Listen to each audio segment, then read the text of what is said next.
In the Japanese countryside where there were lots of rice fields, a man quit his job and started farming in a small town. After finishing tending to some eggplants, Jin Mita could tell it was time to harvest. He left the greenhouse and headed to check the rice fields. In one of the rice fields, a bird noticed something unusual in the mud: a blonde girl wearing armor. Normally, rice fields are home to snails and tadpoles with birds preying on them. So when Jin saw something shiny in his rice field, he thought someone had illegally dumped something there. He quickly ran to catch the culprit. However, his surprise was beyond words when he discovered a collapsed female knight instead. The girl moaned in pain, and Jin wondered how a foreign cosplayer ended up in the countryside. Trying to wake her up, he was relieved as the female knight slowly regained consciousness. Taking a closer look, he noticed her fair skin, long golden hair, and clear emerald eyes. Jin had never seen such beauty before. He had asked the girl if she understood him. The girl got flustered, wondering who Jin was, and told him to stay away. Jin couldn't believe it. He was the one being treated suspiciously when it was his property that had been trespassed. The girl wondered where she was and who Jin was again. Jin got angry since he should be the one asking questions. He explained that they were on his rice field and asked what the girl was doing on his property. The confused girl looked around and was visibly surprised. Jin noticed that the girl hadn't come on her own volition and realized it was not good to get involved with her. Jin walked away, telling the girl not to trespass and bother other people. The girl stopped him and asked for the name of the place. Jin got confused and wondered if the girl was still half asleep. Seeing the girl serious, Jin told her that they were in Japan. The girl got confused since she hadn't heard of such a country. Now Jin was more confused and wondered if the girl was alright. He then asked for the girl's name and where she came from.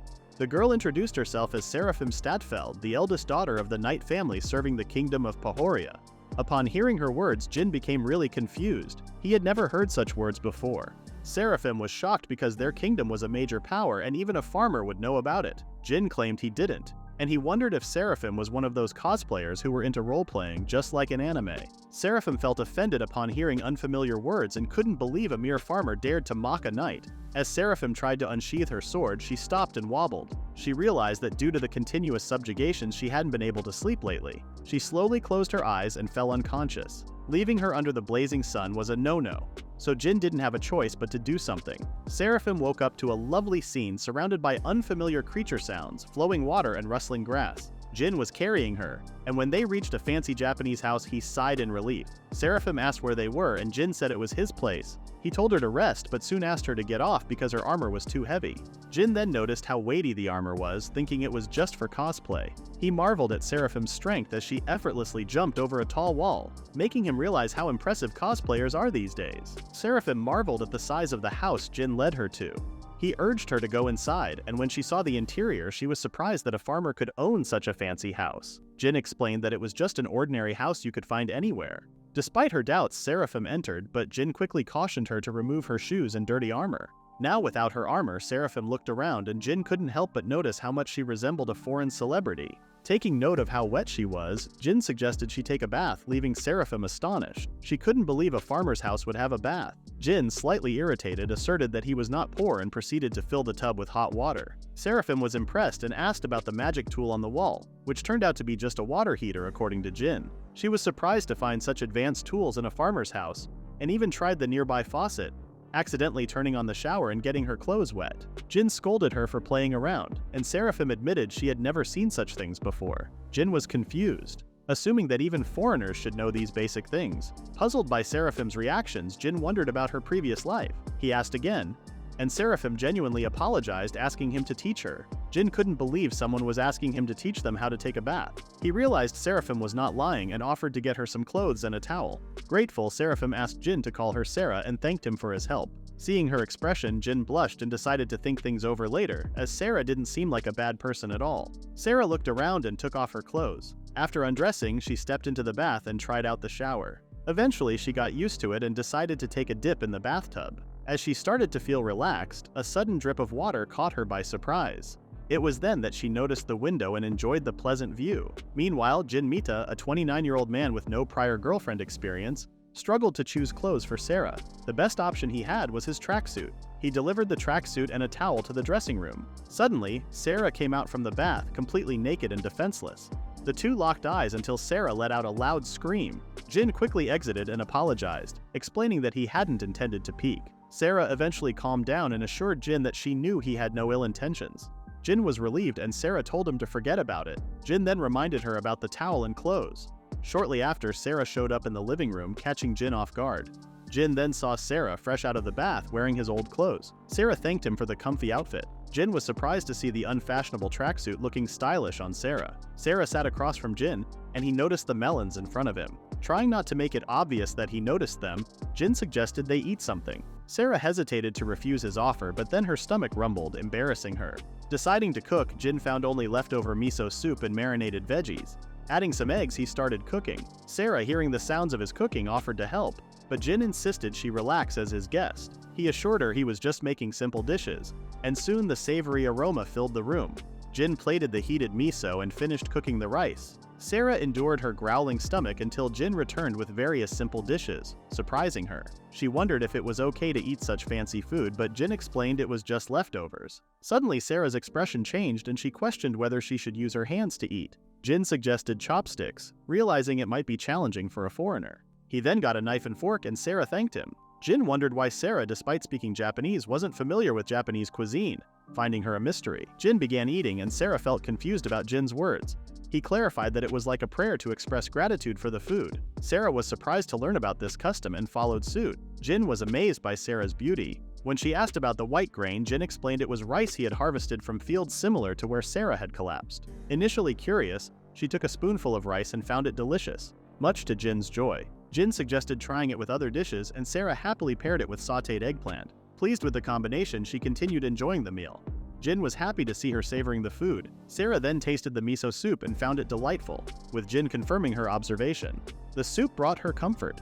Reflecting on the moment, Jin realized it had been years since he had shared a meal with someone. The two finished their meal, and Sarah enjoyed some tea.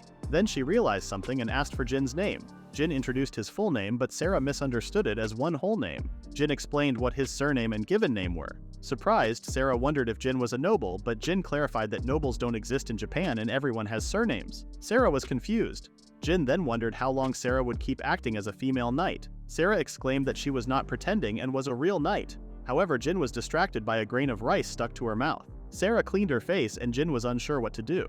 He sat down and asked where Sarah came from. Sarah explained that she was in the forests of Suiga region in the Leforia kingdom. Seeing Jin confused, Sarah decided to give a proper explanation. However, Jin pointed out that there was another grain of rice on her face. In the forest of the Suiga region, a bunch of monsters once confronted a team of knights. Sarah stood watch, shielding her wounded teammates. Seeing their exhaustion, Sarah clenched her teeth and bravely attacked the monsters. Startled, her teammates watched as she urged them to retreat while she drew the monsters away. Sarah separated from her team, leading the monsters to a different area.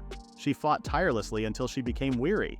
She couldn't remember where she passed out, but she eventually woke up in the middle of Jin's rice field. In the present moment, Jin listened to everything, but he couldn't grasp any of it. Sarah suggested that advanced magic might have caused her to be relocated.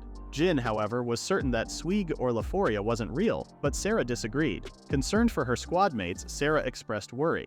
Jin tried to find a solution and remembered the map. Sarah thought it might be another magic tool, but Jin explained it was a common information tool in the modern era. Jin then showed Sarah the world map. Surprised, Sarah pointed out that the Leforia kingdom wasn't on it.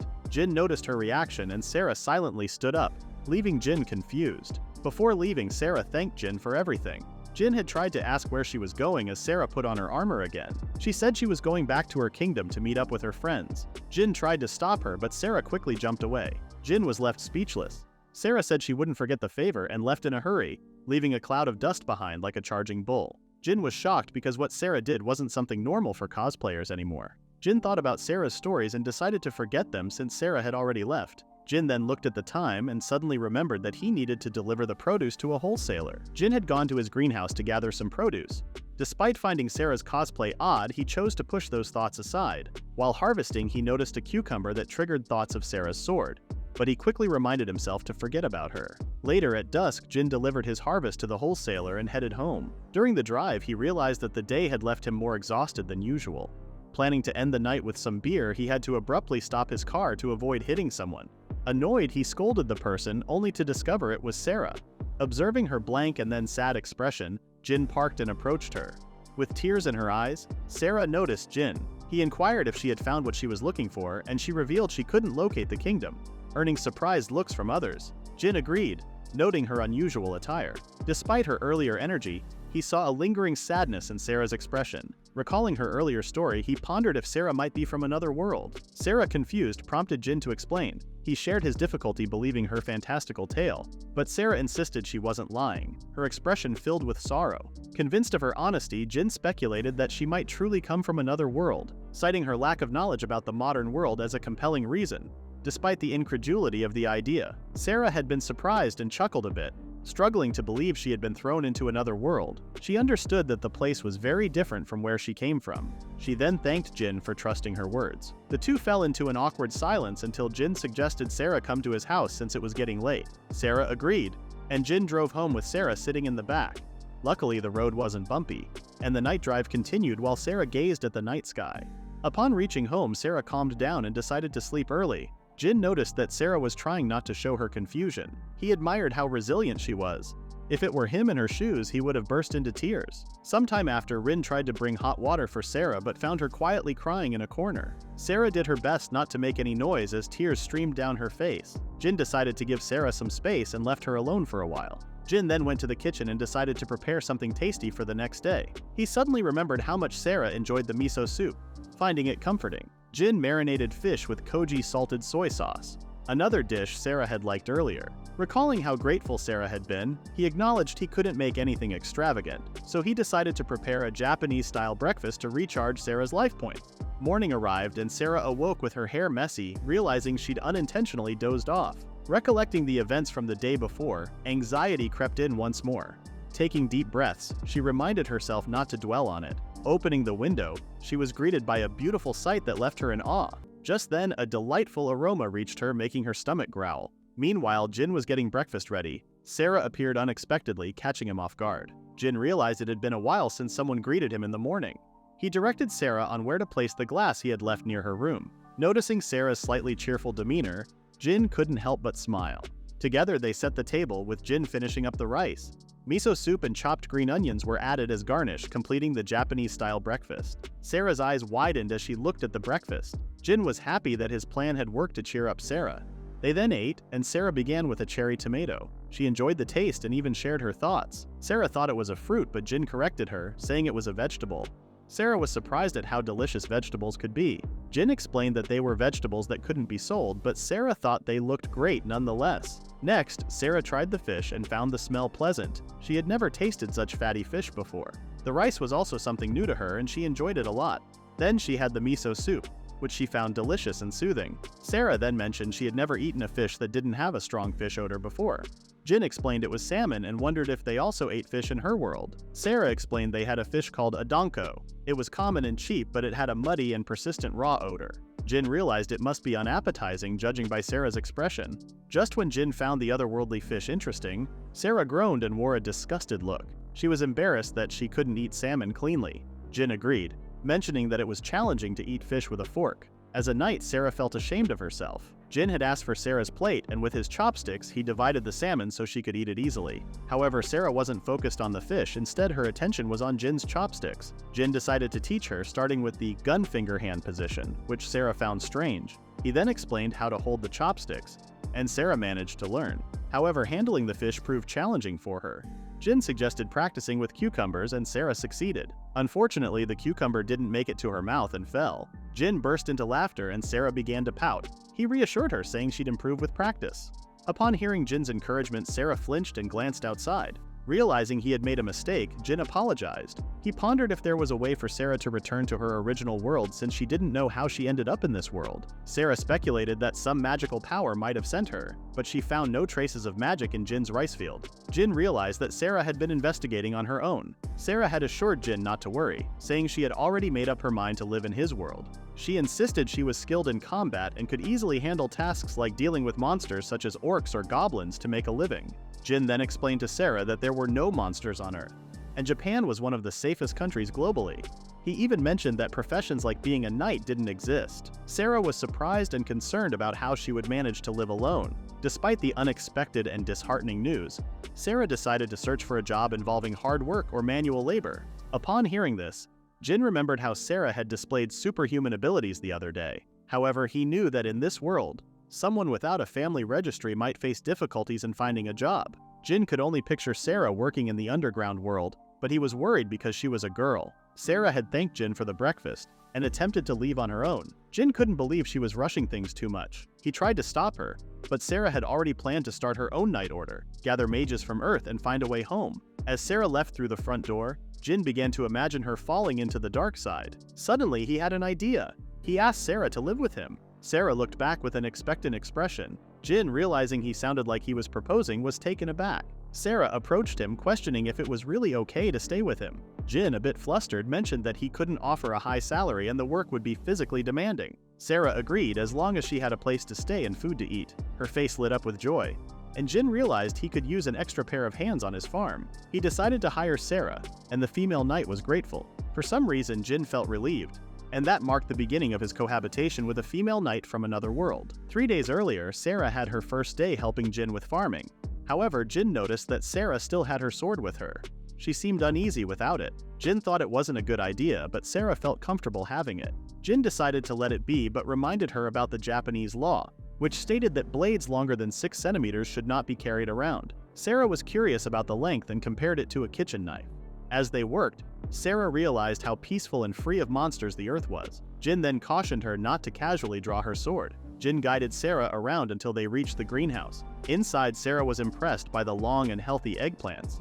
She marveled at their quality. Jin explained to Sarah how a greenhouse worked, telling her how it could help grow plants even when they weren't in season. Sarah couldn't help but be impressed. Jin learned that Sarah came from a world that seemed like the Middle Ages. Sarah found a long eggplant, and Jin began discussing the different kinds of eggplants that could be grown. Sarah looked at Jin and pointed out how he always became talkative when it came to vegetables. Jin wondered if that was true, and Sarah claimed that he always wore a stone-faced expression. Sarah realized that Jin loved being a farmer. Jin denied it, but Sarah continued to compare him to her being addicted to her sword. Jin had brought out a cart with baskets, catching Sarah's interest. He then explained to Sarah how to harvest the eggplants using a pair of scissors, pointing out which parts to cut to prevent the plants from growing out of control. Nervously, Sarah gave it a try, touching a big smooth eggplant.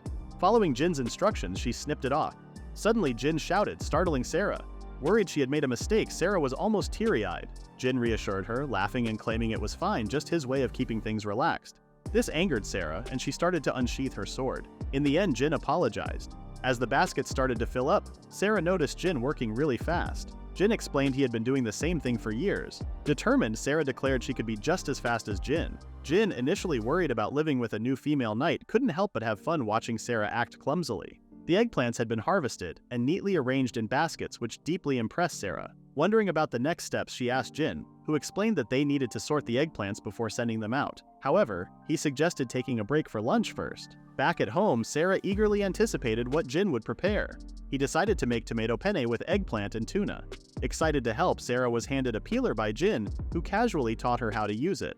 Trying it herself, Sarah found the peeler to be quite handy. Meanwhile, Jin prepared the tuna and started a fire. Sarah complimented Jin on his cooking skills, expressing surprise at a man being so adept in the kitchen. Jin credited his proficiency to years of living alone. Curious about cultural differences, he asked Sarah if it was the same in her world. She explained that in her world, it was considered unmanly for men to cook, and it was typically a task for women. After Sarah finished peeling the vegetables, she asked Jin what to do next. Jin instructed her to cut them diagonally. Since Sarah didn't understand, Jin showed her with a demonstration and explained the concept of cutting diagonally. Excited, Sarah grabbed the kitchen knife, but Jin quickly warned her about the dangerous way she was holding it. Confused, Sarah turned around and asked Jin for guidance on the proper way to hold the knife. Jin was surprised, realizing that Sarah might not have much experience in cooking. Sarah apologized, revealing that she came from a knight's family and had focused on swordplay and horse riding since childhood. She hadn't mentioned it earlier because she was afraid of being kicked out of the kitchen, expressing her genuine desire to learn how to cook. Feeling Sarah's sincerity, Jin sighed and proceeded to demonstrate the correct way to hold the knife, adding some complaints like an old man. During the lesson, their hair accidentally brushed against each other and Jin apologized. The teaching continued, with Sarah even trying out the faucet, which she considered a magical tool. Jin also taught her how to use the stove. Eventually, Jin started cooking and Sarah stood on the side, captivated by the delicious aroma. After a while, the cooking got finished and Sarah's eyes widened as she saw a new dish. She seemed really excited, and they expressed their thanks before digging in. Sarah's heart pounded as she used her fork to grab a slice of eggplant. She could remember the delicious aroma from when it was cooking. Sarah then took a bite, and even though the food was hot, she put the whole slice of eggplant in her mouth. She felt delighted as she savored the flavor. She moved on to the pasta and enjoyed that too. After drinking some water, she claimed it was amazing. Jin mentioned that the tomato sauce went well with the tuna. Sarah complimented the taste of the eggplant that Jin had grown. Jin paused for a moment and told Sarah that this is how he made a living, growing and shipping his vegetables to supermarkets. He mentioned not getting direct feedback before, similar to how Sarah had just told him about the eggplants. Jin tried to thank Sarah, but the eager eater asked for more servings. Meanwhile, at a candy store, an elderly lady told a girl named Keiho that she had heard Jin had married someone from another country. Keiho was really surprised by this and insisted it couldn't be true. The old lady was puzzled because she overheard someone saying they saw Jin walking around with a blonde woman recently. At the same time, a group of female students had just finished their classes. The youngest, Alice, asked her two friends if the rumor about Jin getting married was true. She had heard it from her mom and aunt. Meguru and Kotori glanced at each other and firmly said there was no way it could be true. Shortly after, Kotori wondered if it was okay to suddenly visit Jin's place. Meguru knew that Kotori was also curious, but Kotori was concerned. Meguru said they had already walked quite a bit and should go congratulate Jin. She reminded Kotori that Alice had also suggested visiting. The two quickly arrived at Jin's house and called out to him, but there was no response. They wondered where Jin had gone so early in the morning. Meanwhile, in a different house, Jin looked very confused. He watched as Sarah fixed roof tiles. Minori called out to Sarah, who claimed that Jin, her husband, seemed worried. Sarah's words brought different reactions from her and Jin. Sarah tried to explain, but Jin went toward her instead. Shigeru, Minori's husband, silently observed them. Let's go back 2 hours earlier. Sarah went out for her daily walk to stay in shape. Jin was worried, but Sarah claimed she needed to be familiar with the area in case monsters attacked. Jin told her to make sure to be back before work started. Sarah then went off on her own and didn't return. Jin had gone out to search for Sarah, wondering where she had disappeared to. He remembered teaching her about clocks, but she was always confident in her sense of time. Concerned that Sarah might be lost, Jin was approached by an old woman, Minori. Despite not being little, she affectionately called Jin Little as usual. Minori, Jin's neighbor who used to take care of him as a baby, explained that Jin's wife was helping them, shedding light on why Sarah was taking so long to return. Jin sighed, realizing the reason for the delay. Now we find Jin in the present, staring blankly at an embarrassed Sarah. His attention was momentarily diverted by the repaired roof tiles. As Sarah tried to explain, Jin pondered whether she knew how to fix a roof, considering she was from another world. Sarah mentioned that Shigeru had taught her, and Jin was surprised at how quickly she had learned. She also claimed to have received training from military engineers. Jin had asked Sarah how she became his wife. Sarah, feeling a bit embarrassed, dropped the hammer she was holding and explained that she just went along with things. Jin was curious about how it all happened. A while back, Minori noticed Sarah coming from Jin's house and wondered if she was his wife. Caught off guard, Sarah simply nodded. Jin thought it was a bit too much, but Sarah didn't know what else to do, especially since the older couple knew Jin well. She believed a weak lie wouldn't work, and being his wife seemed like the best option. Jin was visibly flustered, and he knew the older couple wouldn't buy the story of her being from another world. Jin then noticed the intense gazes from Minori and Shigeru, who were proud to see their little Jin flirting with his supposed wife. Sarah wondered if Jin was uncomfortable with people thinking she was his wife. After a pause, Jin admitted he wasn't against it. Rather, he was concerned about Sarah being labeled as his wife. Sarah explained that her otherworldly story wouldn't work in their situation, so pretending to be Jin's wife was the easiest way for her to stay in his house without causing any issues with the locals. Jin thought it wasn't a bad idea since people in the countryside were sensitive to outsiders. However, he was worried about how Sarah felt in this arrangement. Sarah clarified that although she was known as Jin's wife, she requested that any physical relationship be off-limits. Jin was taken aback, picturing what Sarah had just said. Blushing for the first time, he exclaimed that he wouldn't make any advances towards her. Shortly after, the newly formed couple completed fixing the roof tiles for the elderly pair. Shigeru expressed his gratitude, and Jin advised him to hire a professional next time. Despite Jin's advice, he sensed that Shigeru might seek their help again. In return for their assistance, Shigeru offered snacks to Jin and Sarah. They took a break on the porch, and Minori treated them to yokan, a Japanese treat unfamiliar to Sarah. Intrigued, she asked Jin about it, and he explained that it's made with red beans and sugar, providing a sweet taste. Though hesitant due to its black color, Jin encouraged Sarah to try it. To her surprise, she found the yokan to be soft and flavorful. Jin, too, was pleasantly surprised by its taste, finding it richer than expected. As Minori served iced green tea, Jin appreciated how it washed away the sweetness, leaving a satisfying sensation in his mouth. He then noticed how quiet Sarah was and discovered her looking elated. Sarah claimed it was incredibly delicious and continued eating. She enjoyed the taste of her second bite and pointed out its gentle sweetness. She explained that sweets in her world were just heavily covered with sugar, and no one could eat more than a single bite. Jin remembered that Japan had those types of candies before. Minori was glad to hear that Sarah was enjoying the food and offered more. Sarah was taken aback and excitedly wondered if it was really fine. As Sarah went to Minori, Shigeru went toward Jin and claimed Minori was enjoying talking with Sarah. However, Jin noticed that Sarah was only baited with sweets. Shigeru then exclaimed how Jin got himself a great wife. Minori also agreed. Jin knew that it was only their plan to have their couple status as a reason for Sarah to stay in his house and went with the conversation's flow, claiming that Sarah was a good wife, to the point that she was almost too good for him. Sarah started shaking her glass and Jin noticed how flustered his wife was. Jin also got flustered since he thought Sarah would be fine with it. The old couple then started asking Jin where he met Sarah. Jin didn't answer them and instead told Sarah that it was time to go home. Meanwhile, in a store, Keiho checked her phone to see her brother going crazy over the news of Jin having a wife. She couldn't help but laugh. However, her expression suddenly changed. She was also curious about Jin's wife from the rumors. Shortly after, Jin harvested everything he needed.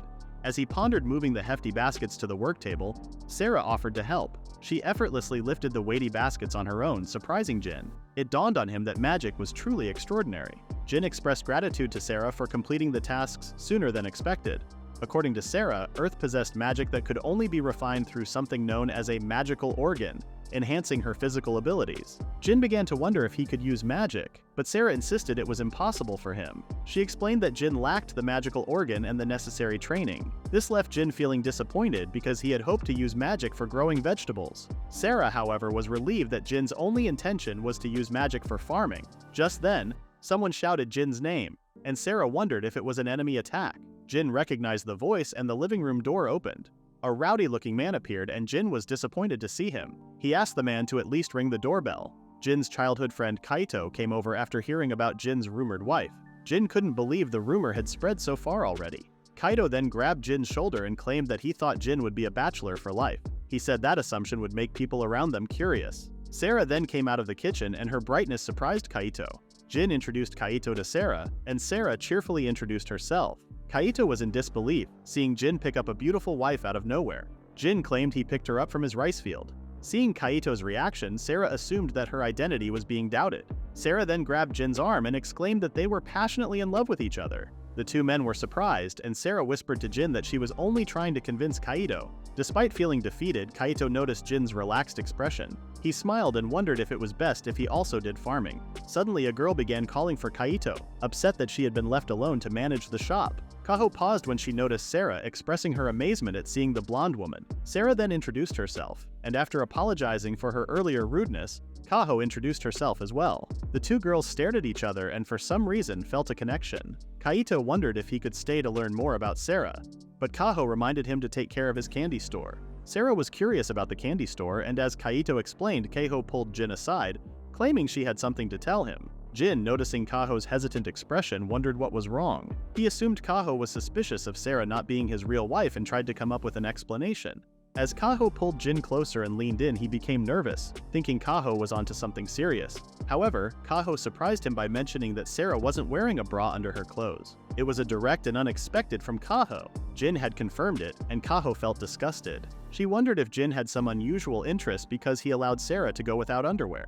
Jin explained that there was a complicated reason for it. He had planned to explain it to Sarah, but she wasn't yet familiar with Japan and wasn't ready for shopping. Kaho suggested that Jin could have accompanied Sarah, but then she realized that it might be embarrassing for a man to shop for women's underwear. So she decided to go with Sarah instead. Jin was relieved that Kaho went along, but his childhood friend asked for something in return. Perplexed, Jin reminded her not to choose expensive clothes. Eventually, the Oba siblings returned home to take care of their store. After Jin told Sarah that they would go shopping for her clothes, she hesitated since she thought the clothes she was wearing were already fine. However, Jin explained that he needed to buy other things and could easily get the clothes at the same time. Sarah found Jin to be kind. While playing around in the bath, Sarah left the shower and found Jin telling her that Keiho had just come to pick them up. Sarah was surprised and Jin wondered what was wrong. Sarah was taken aback seeing Jin in different clothes. Jin agreed, explaining he usually wore simple or work clothes and suggested they get the same type for Sarah. Keiho arrived and left the driving to Jin. She expressed concern about Sarah's sword, but Jin assured her it was a tradition from Sarah's country and just a toy. They all got into the car and Sarah found it amazing. Kaho helped her with the seatbelt and guessed Sarah's bust size, leaving Jin flustered. As Jin drove, Kaho chatted with Sarah, who was amazed by the fields and scenery passing by while leaning on the car window. Jin noticed and opened the window, letting the wind surprise Sarah, who enjoyed the breeze. Jin, once again captivated by Sera's beauty, was reminded by Keiho to focus on the road. Keiho suggested playing games on the way. Soon after, they arrived at their destination and Keiho was excited to visit the store she had in mind. Sera stood still, staring at the huge building in front of her. She didn't expect a shopping mall to be so massive and even mistook a person in an advertisement for the owner. Sera felt amazed when she entered the shopping mall, wondering if she was in a big city. Jin assured her it was still a countryside town. Seeing Sera's excitement, Keiho wondered if it was her first time in a shopping mall. Jin quickly made up an excuse, saying Sera's previous home was in the middle of nowhere. He asked Keiho to take care of Sera, who didn't know much, and Keiho agreed. Jin was impressed by Keiho's quick thinking.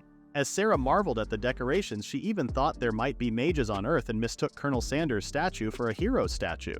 Jin noticed this and pulled Sera away, reminding her of her situation and Keiho's sharpness. When Keiho returned, she informed them that the clothing store was on the 3rd floor and suggested using the escalator. Jin noticed Sera trying to contain her amazement and explained how the escalator works. He also realized that Sera was attracting a lot of attention, and he understood why. Later on the 3rd floor, Sera noticed that people had been staring at her a lot. Keiho pointed out that it had been happening since they entered the mall. Sera argued that other women were wearing beautiful clothes while she was just in ordinary attire.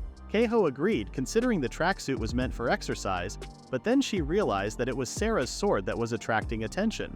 Trying to figure out a solution, Keiho thought about the importance of Sera's family traditions. She suggested going shopping for trendy clothes to address the issue. Sera was surprised and thanked Keiho. It was at this moment that Keiho realized Sera was talking like a samurai. Jin was happy that the girls got along well. He knew there were many things he couldn't do for Sera. They reached a store filled with women's undergarments, making Sera uneasy about where they were. Keiho explained that they were there to buy undergarments for Sera. A store employee appeared to take Sera's measurements, making her nervous. Jin tried to leave and Sera wondered why. He explained that men weren't suited for such stores. Sera felt defeated, and Jin understood her feelings.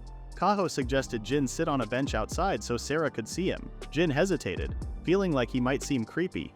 Keiho reminded him to do it for his wife, and despite feeling awkward, Jin agreed to wait on the bench while the girls shopped. Sera calmed down and the store employee assisted her. Sitting on the nearby bench, Jin worried if his budget would be enough as the girls planned to buy a lot, including Keiho's request for her own clothes. Being close by, Jin overheard the girls discussing sizes and types of undergarments, which made him uncomfortable. The situation became noisy when the store employee checked Sera more closely, adding to Jin's awkward feelings. The girls had finished their shopping quickly. Sera was excited about how useful undergarments could be. She apologized when Keiho pointed out that the shopkeeper might have influenced her. Keiho mentioned they should buy casual clothes next. Jin, realizing Sera didn't bring anything with her, became worried about his wallet. Keiho decided to find high-quality but affordable clothes for Sera so she wouldn't feel guilty about buying expensive ones. This decision was not great news for Jin's wallet. At a nearby clothing store, Keiho made Sera try on various casual clothes. She complimented Sera's figure, making her try even more outfits. Jin was getting anxious about his expenses.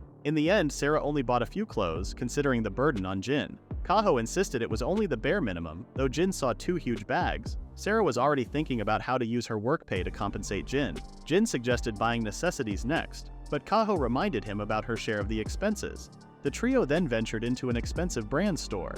Keiho was excited to go in, and Jin explained to Sera that it was a luxury store.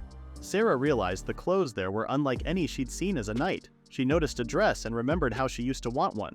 Keiho suggested trying it on, and despite Sera's attempts to decline and ask for Jin's help, Keiho was insistent. 5 minutes later, Keiho came out while wearing a jacket, but Jin insisted it was too large for her. Keiho got upset, explaining it was the latest fashion trend and called Jin useless for being too accustomed to countryside living. Jin then sought out Sera and Keiho went to fetch her. She dragged Sera out of the dressing room and Jin's eyes widened. Sera looked stunning in a one-piece dress, leaving Jin speechless. Feeling embarrassed, Sera suggested she might look silly in such clothes since she was a knight. In a serious tone, Jin assured Sera that she looked good. Teasingly, Keiho told Sera that Jin was completely smitten when she walked out. Jin's words triggered memories for Sera of her days training as a knight. She had always believed knight armor was sufficient, but now she was grateful that she looked good in the dress. Keiho then pulled Sera away to try on more clothes, and observing Sera's expression, Jin felt pleased. Shopping for clothes had ended, and Jin was impressed by how Keiho had spent money. Keiho wondered if it was okay that Sera hadn't bought the dress, but Sera was content just trying it on. Suddenly, Jin handed Sera a bag, saying it was the one-piece dress she had tried on earlier and he felt like buying it. Sera thanked Jin and exclaimed that she would treasure it forever.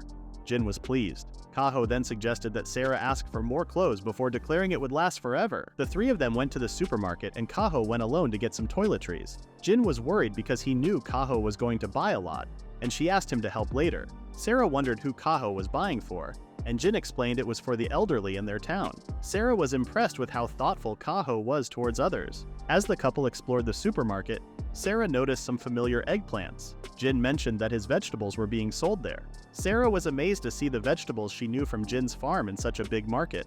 Jin told her not to overreact.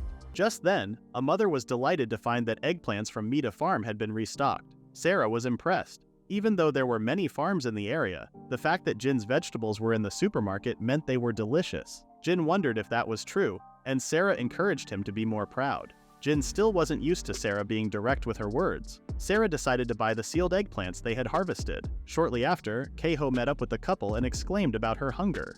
Jin suggested getting something to eat, and they found themselves in the midst of a food court filled with tempting aromas. Sarah couldn't help but wonder if every visible spot was occupied by restaurants. Jin took a moment to explain the workings of a food court, while a famished Kaho had already claimed her seat. Contemplating her food choices, Sarah decided to follow Jin's advice and opt for something she wouldn't typically have at home, recalling a craving for bread. Entering a bit of a predicament, Sarah encountered a McDonald's employee who warmly greeted her with a menu card. Confusion struck as Sarah was faced with an array of bread options. She attempted to seek Jin's assistance, but he was determined to let her navigate the otherworldly experience on her own. Lacking clear instructions, Sarah felt a wave of anxiety but decided to nod as if she had everything under control. Turning to the employee for help, she asked for a suggestion on a delicious choice. The employee recommended the teriyaki burger, and Sarah's eyes lit up. Relieved, she placed her order, grateful to move past the earlier stress. However, another challenge arose when the employee inquired about turning it into a meal set and upgrading the drink. Sarah found herself at a loss for words, mumbling something that led the employee to assume she wanted the meal set. Further inquiries about drink and fries sizes left Sarah blank, and Jin noticed that things weren't going too smoothly. 5 minutes later, Sarah received her order and happily discovered the existence of meal sets. Kaho then called the couple over, finding her already done with her meal, a big bowl of tempura shrimp. Jin placed the chilled udon he ordered on the table, prepared the sauce, and began to eat with audible slurping. Sarah couldn't help but wonder about his eating manners. Kaho reassured her that it was normal to eat udon noodles the way Jin was doing it. Suddenly, Jin realized that Sarah hadn't tried udon noodles before. Kaho suggested sharing some with Sarah, who felt a bit flustered at the idea of using the same chopsticks Jin had just used. Jin quickly apologized when he realized the situation. Kaho playfully questioned why the two were concerned about an indirect kiss when they were already married. Sarah remembered Jin's remark about Kaho being sharp and decided to endure the embarrassment, telling herself it didn't really count as a real kiss. Jin checked if she was sure, and Sarah blushed. Despite the awkward moment, she could barely taste the food afterward. The following day, Sarah woke up to Jin calling her name. He told her that they had done something, making Sarah curious and flustered. Jin explained they shared a direct kiss. Sarah argued they only did it to avoid Kaho's suspicions. Jin insisted they should do it properly and brought out udon noodles. Trying to feed Sarah, he woke her up from the dream. Suddenly, Jin rushed in asking what happened. Sarah questioned if he brought udon noodles. Confused, Jin reminded her about going to Kaho's place. Grateful for Kaho's help, Sarah quickly got ready and left. Jin was puzzled about why Sarah mentioned udon noodles so early in the morning. Shortly after, Sarah came out of the house wearing her new casual clothes. As always, she carried her sword. Jin was surprised by her beauty once more, and Sarah questioned if anything was amiss. Jin assured her that she looked normal, and Sarah was relieved to hear that. The two then walked to Kaho's house. During the journey, Sarah appreciated the morning views. Meanwhile, Jin thought about farm tasks, enjoying the pleasant temperature. Suddenly, Sarah noticed something in the nearby trees and warned Jin. At the age of 29, Jin found himself being carried through the air by a female knight. He wondered why Sarah was alarmed. The female knight then drew her sword as something approached. However, it turned out to be just a green frog that Sarah called Grenouille. Despite Jin insisting that there were no monsters, Sarah thought it was one. Jin playfully tapped her head, explaining that it was just a normal frog, a common animal. Sarah was surprised, believing it was a monster, but Jin pointed out they were on a sidewalk. Curious, Jin wondered how Grenouille looked in Sarah's world. She explained that frog monsters there could grow up to 5 meters, capable of swallowing humans and livestock whole. She mentioned a mission where she messed up with giant Grenouille. Sensing Sarah's trauma, Jin reassured her that Earth's frogs were harmless and advised her to conceal her powers. A frog nearby croaked, startling Sarah. She suggested moving forward, and Jin, being mischievous, decided to poke the frog. The frightened frog jumped, causing Sarah to freak out. Her knees gave out as the frogs approached. Jin laughed and playfully wondered how Sarah would handle working in the patties. In response, Sarah pulled out her sword, offering to demonstrate how she dealt with frog monsters in her home world. Realizing he had made a mistake, Jin started running away. The couple had reached the sweet store and the Oba siblings greeted them warmly. Sarah felt thrilled to see Kaho, and Jin noticed how close the two were when Kaho gave Sarah a hug. Kaho expressed that her stress was melting away as she treated Sarah like a pet. She was happy to see Sarah wearing the clothes they had bought, and envied how Sarah could make a simple outfit look stylish. Kaho was surprised that Sarah had come over just to thank her, and Sarah emphasized the importance of expressing gratitude, which Kaho agreed with. Kaido had ended them and introduced his store. Jin mentioned that they had only come to thank Kaho, but Sarah suddenly became interested in the store. Everyone went inside except for Kaho. Inside, Sarah was amazed at the variety of sweets. Kaido mentioned that the store's sweets used to cost only 10 yen, and Jin explained it by comparing it to the hamburger she had bought the other day. Sarah was surprised that the sweets were inexpensive, and Kaito mentioned it was mostly because their customers were children. Kaito then shared the story of how he and Jin went on a sweets hunting adventure. He mentioned that Jin personally liked the Umibo with regional and seasonal exclusive flavors. Intrigued, Jin suggested that Sarah try one. To everyone's shock, Jin pulled out a 10,000 yen bill. Sarah wondered if she could spend it all on sweets, and Jin reminded her not to. He clarified that it was Sarah's pay and told her to use it however she wanted when he wasn't around. Sarah was amazed to receive her first paycheck and promptly used it to buy an Umibo. Kaido also suggested buying something, and Jin smiled as he reminisced about his childhood with Kaido, deciding to buy something as well. Shortly after, Sarah gazed at the goodies she'd acquired from the candy store and felt fortunate. Jin wondered which treat Sarah would sample first, and she selected the sour gumball that Kaito had recommended. Jin speculated whether they might play a game, and Kaito suggested it. As Sarah was unfamiliar with the game, Kaito explained that there were 3 candies, with one of them being sour. The objective was to guess who got the sour one. Kaito hinted that maintaining a poker face even if you got the sour candy was crucial for winning. The trio then popped a gumball into their mouth. While Jin and Kaito seemed unaffected, Sarah clearly displayed signs of having chosen the sour gumball. Despite her best efforts, the boys easily identified her as the one with the sour candy. Sarah was taken aback and realized she wasn't good at the game. At that moment, the trio of girls, Meguru, Katori, and Alice, discovered them. They were astonished to find the rumored couple. The girls bombarded the pair with questions about their relationship. Anticipating trouble, Jin informed Sarah that it was time to head home. However, the girls didn't let them go that easily because they really wanted to meet Jin's wife. They kept asking Sarah questions, and Jin told them to go away. Katori said everyone was just surprised, and Kaito said it was because the antisocial Jin had just gotten married. Jin wondered how many people the old couple had told about him and Sarah. The situation annoyed Jin, so he took out a 500 yen coin. The kids were shocked, but Jin gave it to them to buy some candies and left. He was relieved that the kids were easy to bribe. Kaito thanked Jin for the continued support at his store and gave him a bottle of Ramune. Jin thanked him, but Kaito made it clear that Jin would pay, and Sarah got hers for free. Sarah held the bottle high and looked at it with amazement. She found the liquid inside pretty, and Jin explained what it was and how to drink it. Jin then popped in the marble, and Sarah found it fascinating. Sarah also did the same with her Ramune bottle, wondering if they could take out the marble after drinking. Suddenly, Kaito appeared and explained the quality of the marble. He also got his own Ramune, and the 3 clinked their bottles. Everyone drank their Ramune. Jin and Kaito felt refreshed, but Sarah started coughing. Her tongue felt like it was stinging, and Jin explained it was Sarah's first time drinking a carbonated drink. He told her to relax, assuring her she would get used to it soon. Sarah was enlightened. Kaito apologized, not knowing about her inexperience. Sarah took another sip but still couldn't handle the fizzy feeling. The girls came out of the store and invited Sarah to join them, but Jin refused. The girls then brought out their sweets, comparing them with Sarah's. Sarah asked for their names and the girls introduced themselves. Jin was glad to see Sarah socializing and left her with them. Jin sat on another bench while the girls chatted about sweets. Kaito then remarked that the scene reminded him of the days when they bought sweets with a limited allowance but still enjoyed bickering around. Such memories led Kaito to run a candy store. Jin now understood why Kaito continued the business despite losing money. Kaito mentioned he was doing side hustles too. Jin found Kaito amazing in his own way. Kaito, surprised, stared weirdly at Jin and claimed he had changed. He recalled how Jin used to be super antisocial, never came to his place, and even ignored the kids before. He assumed Jin changed thanks to a certain someone. Sarah then approached him, excited about winning a free gumball after opening a package. Jin just smiled and wondered who had changed him. In July, Sarah, Jin, and Kaito went to get bamboo on a specific day. Jin reminded them of Shigeru's instructions. Kaito, being like an experienced bamboo cutter, assured them to let him handle it. Jin instructed Sarah to go in a different direction. Sarah questioned whether they could actually use the bamboo for making noodles. A few hours ago, Jin found himself in a situation during a specific time of the year. He had received a large amount of summon noodles, and eating them for several days would eventually make him tired of it. Sarah remembered Jin mentioning that sending summon noodles as a midsummer gift was a tradition. Jin then explained that when boiled, summon noodles become longer, symbolizing the maintenance of long relationships with people you don't often meet. Jin was surprised by the quantity he received. Suddenly, Kaito appeared with even more summon noodles, claiming that they would enjoy an even longer eternal relationship. He came over to share the noodles as payback from last year when Jin complained that it was too much to eat. This time Jin assumed it would be different since he had Sarah, thinking she could eat a lot. Sarah got flustered and claimed she didn't know how to feel.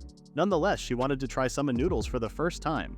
Upon hearing this, Kaito got excited and suggested giving Sarah a real Japanese cultural experience, the flowing noodles. Back in the present, Jin successfully cut down a bamboo. To support Kaito's sudden idea, Shigeru allowed them to cut some bamboo from his thicket. Out of nowhere, Sarah got curious about whether she could cut down the remaining bamboos. Jin was surprised and wondered if Sarah would use her sword. Sarah confidently stated that she could cut faster than their tools, but Jin had his doubts. She insisted that cutting down a tree was easy for a knight like her, so Jin reluctantly agreed to let Sarah take a shot at cutting the bamboo.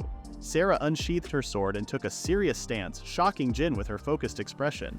With a swift slash, Sarah brought down multiple bamboo, and Jin noticed how clean the cuts were compared to using a saw. Just as Jin began to acknowledge Sarah as an impressive knight, he caught a glimpse of her looking fully refreshed. It dawned on Jin that Sarah had used efficiency as an excuse. She was actually eager to swing her sword. When questioned, Sarah tried to come up with a reason but eventually guessed that she simply wanted to enjoy a nostalgic swing. Jin understood that Sarah's skill was a result of her daily routine, and he realized how challenging it must be for her to hold back on such a thing.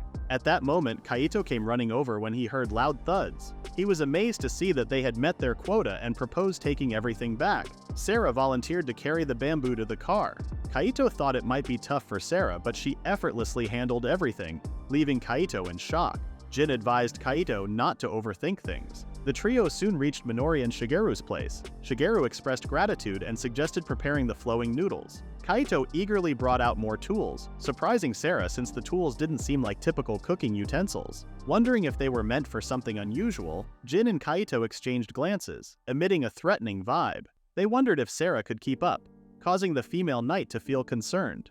The two guys were really excited about working on something. Sarah felt a bit anxious, wondering if making flowing noodles meant they were going to fight. Then they began working on the bamboo, and Sarah sat there watching, completely clueless. Minori wondered if the guys were just teasing her. When Sarah asked what flowing noodles were, Minori told her to wait and see, saying that Jin and Kaito were just eager to prepare them for Sarah. Sarah then looked at Jin and got flustered. She asked if she could help, and Minori suggested she assist in boiling the noodles. Later on, Jin and Kaito completed the apparatus for making noodles. Sarah was impressed to see the bamboo transformed into something else. Minori mentioned that the condiments were ready. Kaito was already hungry, and Jin hoped he could handle noodles from 3 families. Jin handed Sarah her dipping sauce and explained that noodles would flow down the bamboo and she needed to use her chopsticks to pick them up. Sarah was fascinated and eager to start. Jin had placed summon noodles on a bamboo slide, letting them flow down. Kaito instructed Sarah to catch them. With a serious expression, Sarah used her chopsticks to grab a few strands, but Jin reassured her, saying it was okay since she was still getting used to chopsticks. Minori assured there was more, and Kaito was already asking for seconds. Despite several attempts, Sarah struggled to catch the noodles and started feeling disappointed. Minori suggested teaching her while dropping the noodles. Jin then showed Sarah how to hold the chopsticks, wondering why she couldn't eat in a more normal way.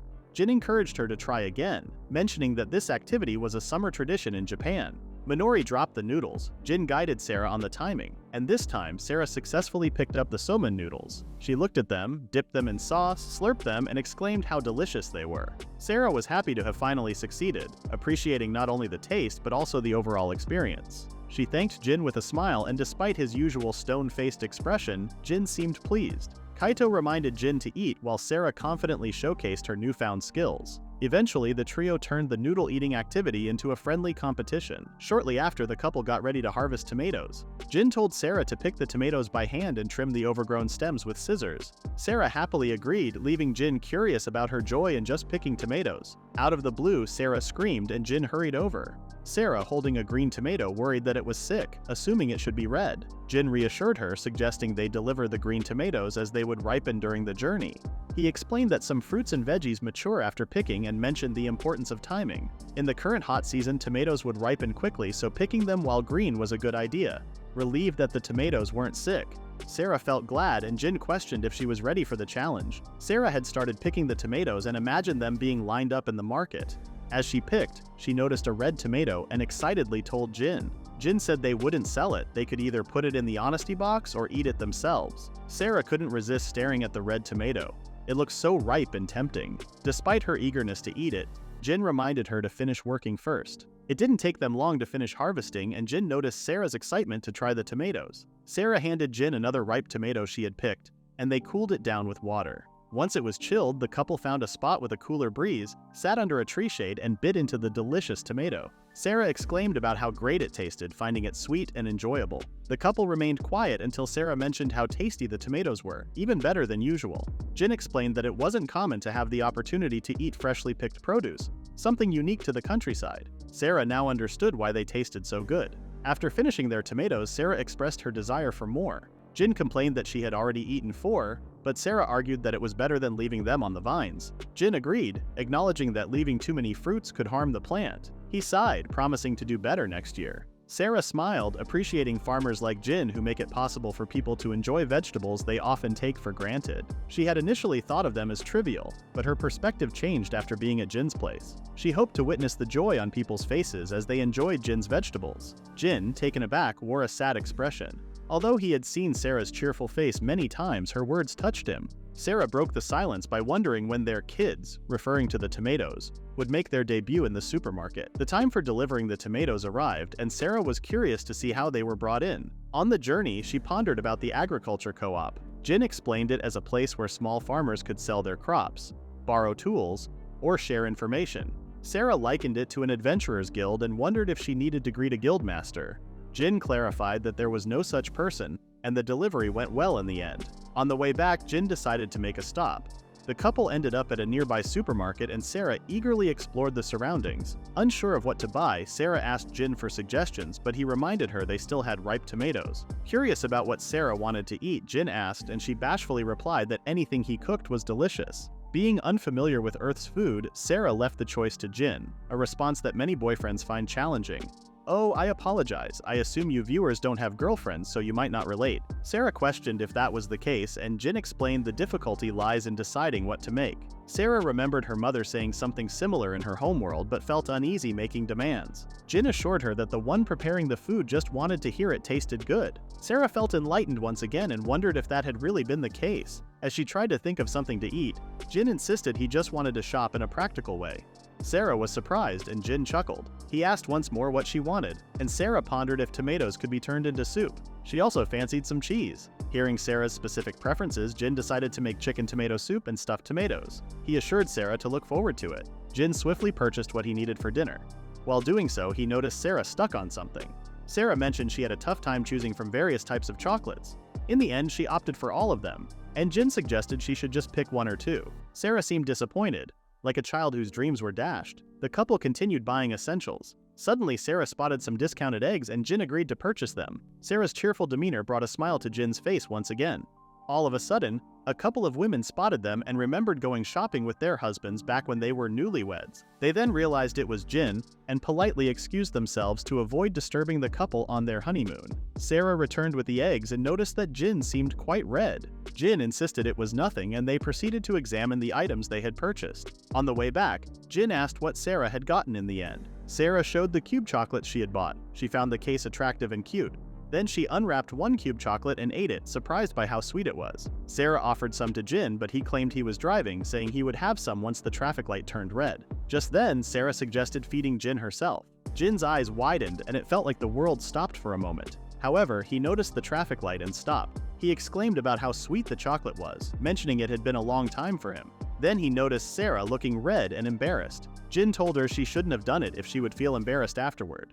Sarah claimed she was acting as Jin's wife and trying to get used to such things. Jin was surprised by her commitment and worried that he might give in. Unbeknownst to them, Kaito and Kaho watched them while the siblings were crossing the road. The two commented on seeing their childhood friend being affectionate with his wife. Jin knew that the two would soon spread strange rumors. Later at home, Sarah happily cleaned the tomatoes for cooking. She was eager to enjoy a meal with a tomato base. Jin then requested her to crush them, catching Sarah off guard. She reacted strongly, feeling a bit upset. However, Jin suggested chopping the tomatoes into pieces and microwaving them before mashing them. Sarah took the lead and Jin noticed she was still getting the hang of using a kitchen knife.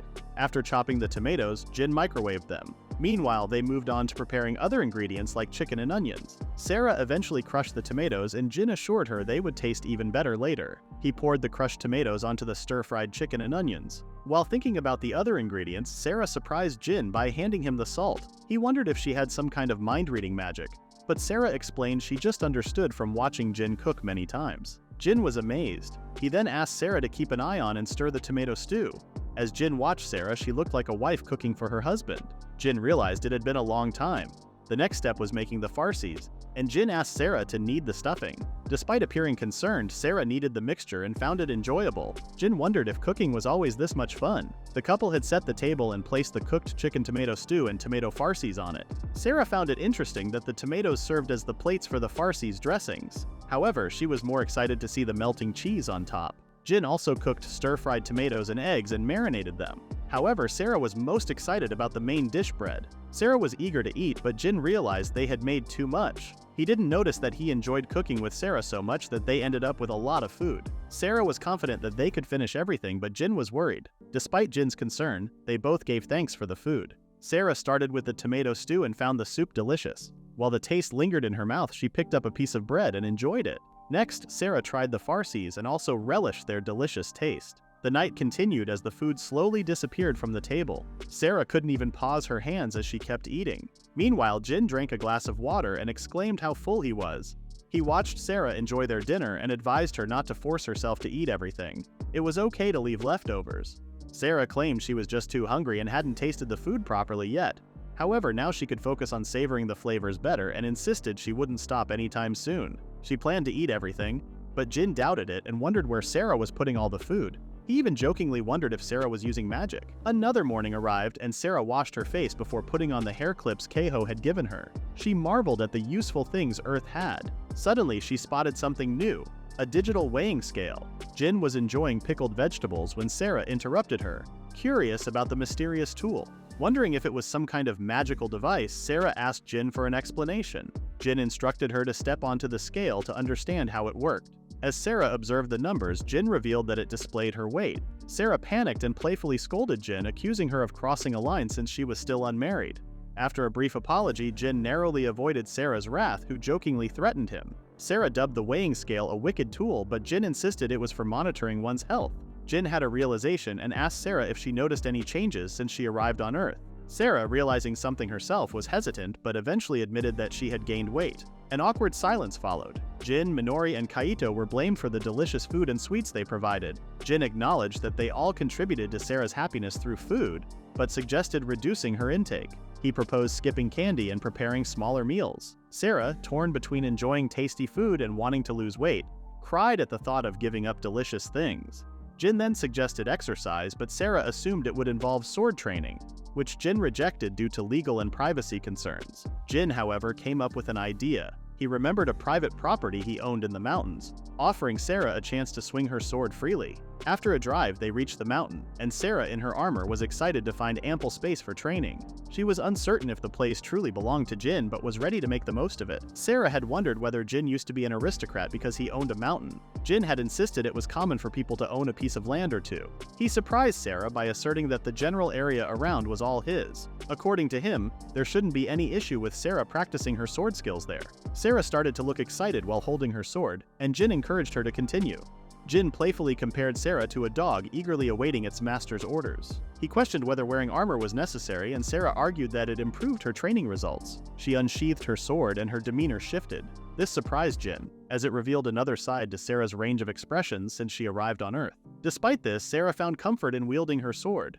Sarah suddenly felt self-conscious under Jin's gaze and wondered if he would only watch her. Jin apologized for staring, explaining that he was simply curious to see a real knight's sword skills. He offered to leave, but Sarah insisted that he stay, admitting she was just a bit shy in her knight mode. Jin decided to leave, but Sarah stopped him, wanting him to stay and witness her practice. The two fell silent again, and Sarah took a deep breath. Her face became serious and she gracefully swung her sword. Jin was surprised to see her handle the heavy weapon with ease, realizing she must have trained hard as a knight. He felt like her entire life was contained in that sword. Jin was happy to see Sarah cheerful and encouraged her to continue until she was satisfied. Later, Sarah tapped on the car window to wake up Jin. She thanked him for the chance to swing her sword. Jin thought it was worth taking her to the mountains when he saw the satisfaction on her face. Sarah then went to the passenger seat, putting on her seatbelt. Her sweaty, transparent shirt and bra were visible. Sarah apologized for taking too long. Jin, not knowing where to look, suggested she wear the jersey they brought. Sarah insisted she just finished training and didn't want a hot jersey. She then realized her shirt was see-through and her flustered side emerged, breaking the dignified image she had moments ago. The couple returned home and Jin started preparing dinner. He wanted to finish everything before Sarah finished her bath. Sarah felt sad for not helping in the kitchen, but she needed to take a bath. Jin then realized how lonely it was to cook without Sarah around, as he had grown accustomed to her presence. Realizing that he was alone cooking after a long time, Jin suddenly felt liberated. He, being the antisocial person he is, proceeded to cook dinner and decided to make some Italian-style noodles. Things went much smoother compared to the times with Sarah. Sarah used to mess things up, like mixing up salt with sugar or attempting to boil eggs in the microwave. It was basically a war zone when she was in the kitchen.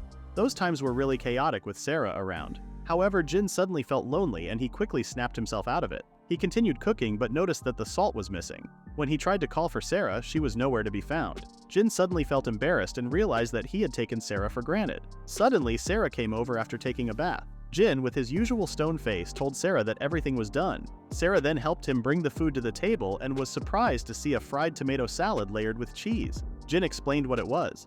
Sarah claimed she got hungry after her bath and offered to set the table, promising not to break any plates anymore. Jin couldn't help but laugh. Food had been served, and Sarah's eyes widened with surprise. Jin informed her that it was an Italian-style cold noodle dish.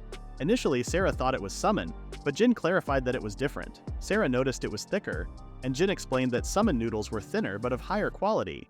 She remembered how Jin and Kaito didn't treat summon noodles as precious, despite their cost. Jin told her to forget about it, and they began their dinner. Sarah took a bite of the pasta, worked up a sweat, and then enjoyed a relaxing bath. The delicious food satisfied her, and she was delighted with Jin's cooking. Jin smiled, noticing that Sarah was improving with her chopstick skills. She asked for seconds, but Jin reminded her about her weight and insisted he didn't cook a lot. Sarah started to cry and slowly became depressed. Eventually, she decided to stick to just eating the fried tomato salad. Seeing her sadness, Jin stood up and claimed that something was missing. He told Sarah that they would boil noodles again from the start. Sarah happily joined Jin in the kitchen.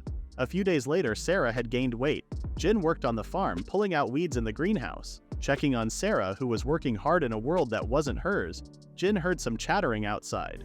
3 girls he knew well were trying to surprise him, but Jin had already spotted them. Meguru complained about Jin appearing out of nowhere, but Jin found it amusing, considering Meguru's tendency to do the same. Jin couldn't believe the 3 girls were at his place. Meguru claimed they just wanted to hang out, but Jin insisted they should go home. The girls protested, so Kotori stepped in, telling them they were bothering Jin's work. Jin was relieved that Kotori, the eldest, had better sense. However, Kotori suddenly turned pale. Meguru explained that Kotori was the eldest, and Jin, comparing the two, declared that Kotori seemed bigger and more mature.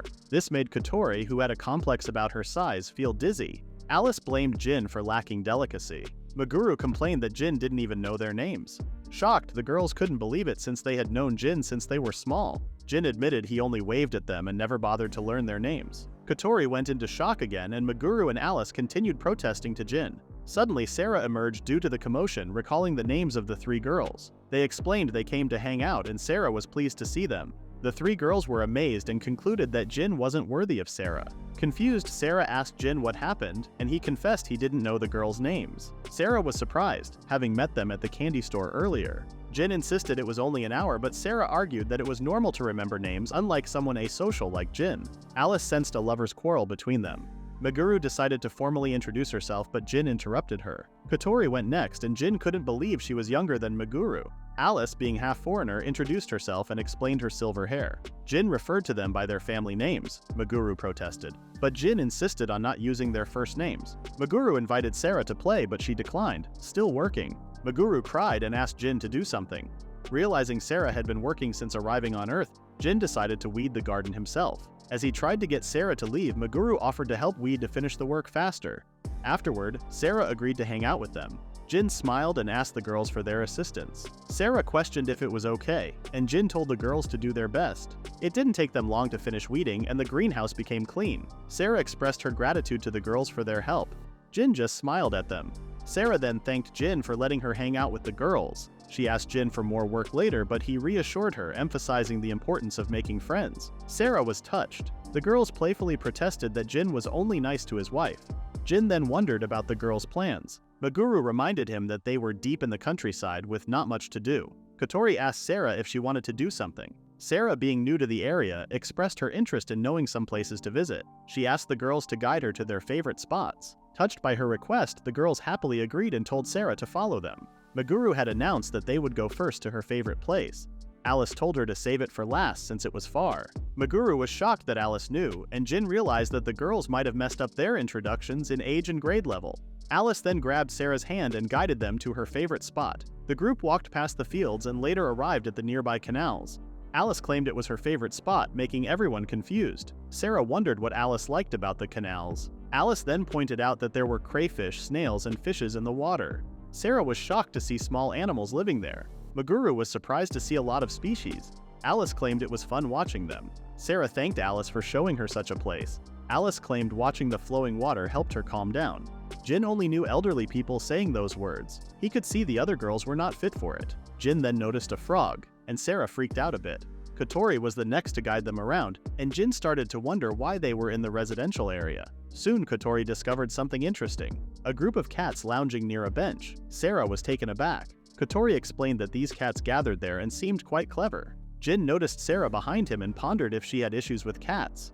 Similar to her aversion to frogs, Sera trembled, curious about these bundles of cuteness. A cat brushed against her leg and Kotori assured her that they were friendly, suggesting she try petting them. Sera hesitantly stroked a nearby cat and blushed a bit. Jin clarified that these creatures were called cats, and they lived with humans as pets. Seeing Sera overwhelmed by their adorableness, Jin wondered if such creatures didn't exist in her world. Sera insisted there were no cute animals in her home realm. Suddenly, a cat gazed cutely at Sera, and it seemed to land a critical hit on her. She then remembered that cats could be kept as pets, but Jin promptly dismissed the idea. Sera argued that she hadn't said anything yet, but Jin insisted he already knew what she was going to suggest, explaining that raising a cat could be costly.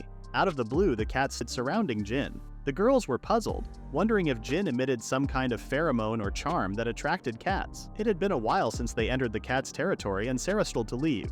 She eventually bought some drinks and apologized for staying with the cats for an hour. The girls were okay with it since it was Sera's first time meeting cats. Meguru then suggested they enjoy the drinks in her favorite spot. The group soon arrived at a nearby woods where Meguru revealed her secret base. Inside, it resembled a normal living room with scattered toys. Sera was curious about what a secret base meant. Meguru jokingly acted like it was a hideout from bad guys, and Sera almost believed it until Jin clarified. Jin couldn't believe Meguru intended to bring them into the secret base. Kotori wondered if Jin knew about the place, and he explained that it was smaller when he and Kaito used to play there. The girls realized the secret base was well kept over time because of their predecessors. Sera asked for an explanation, and Jin clarified that a secret base was a place for kids to escape the watchful eyes of adults. It was passed down from one generation to the next, and kids were responsible for bringing things to play with and creating their own hidden space.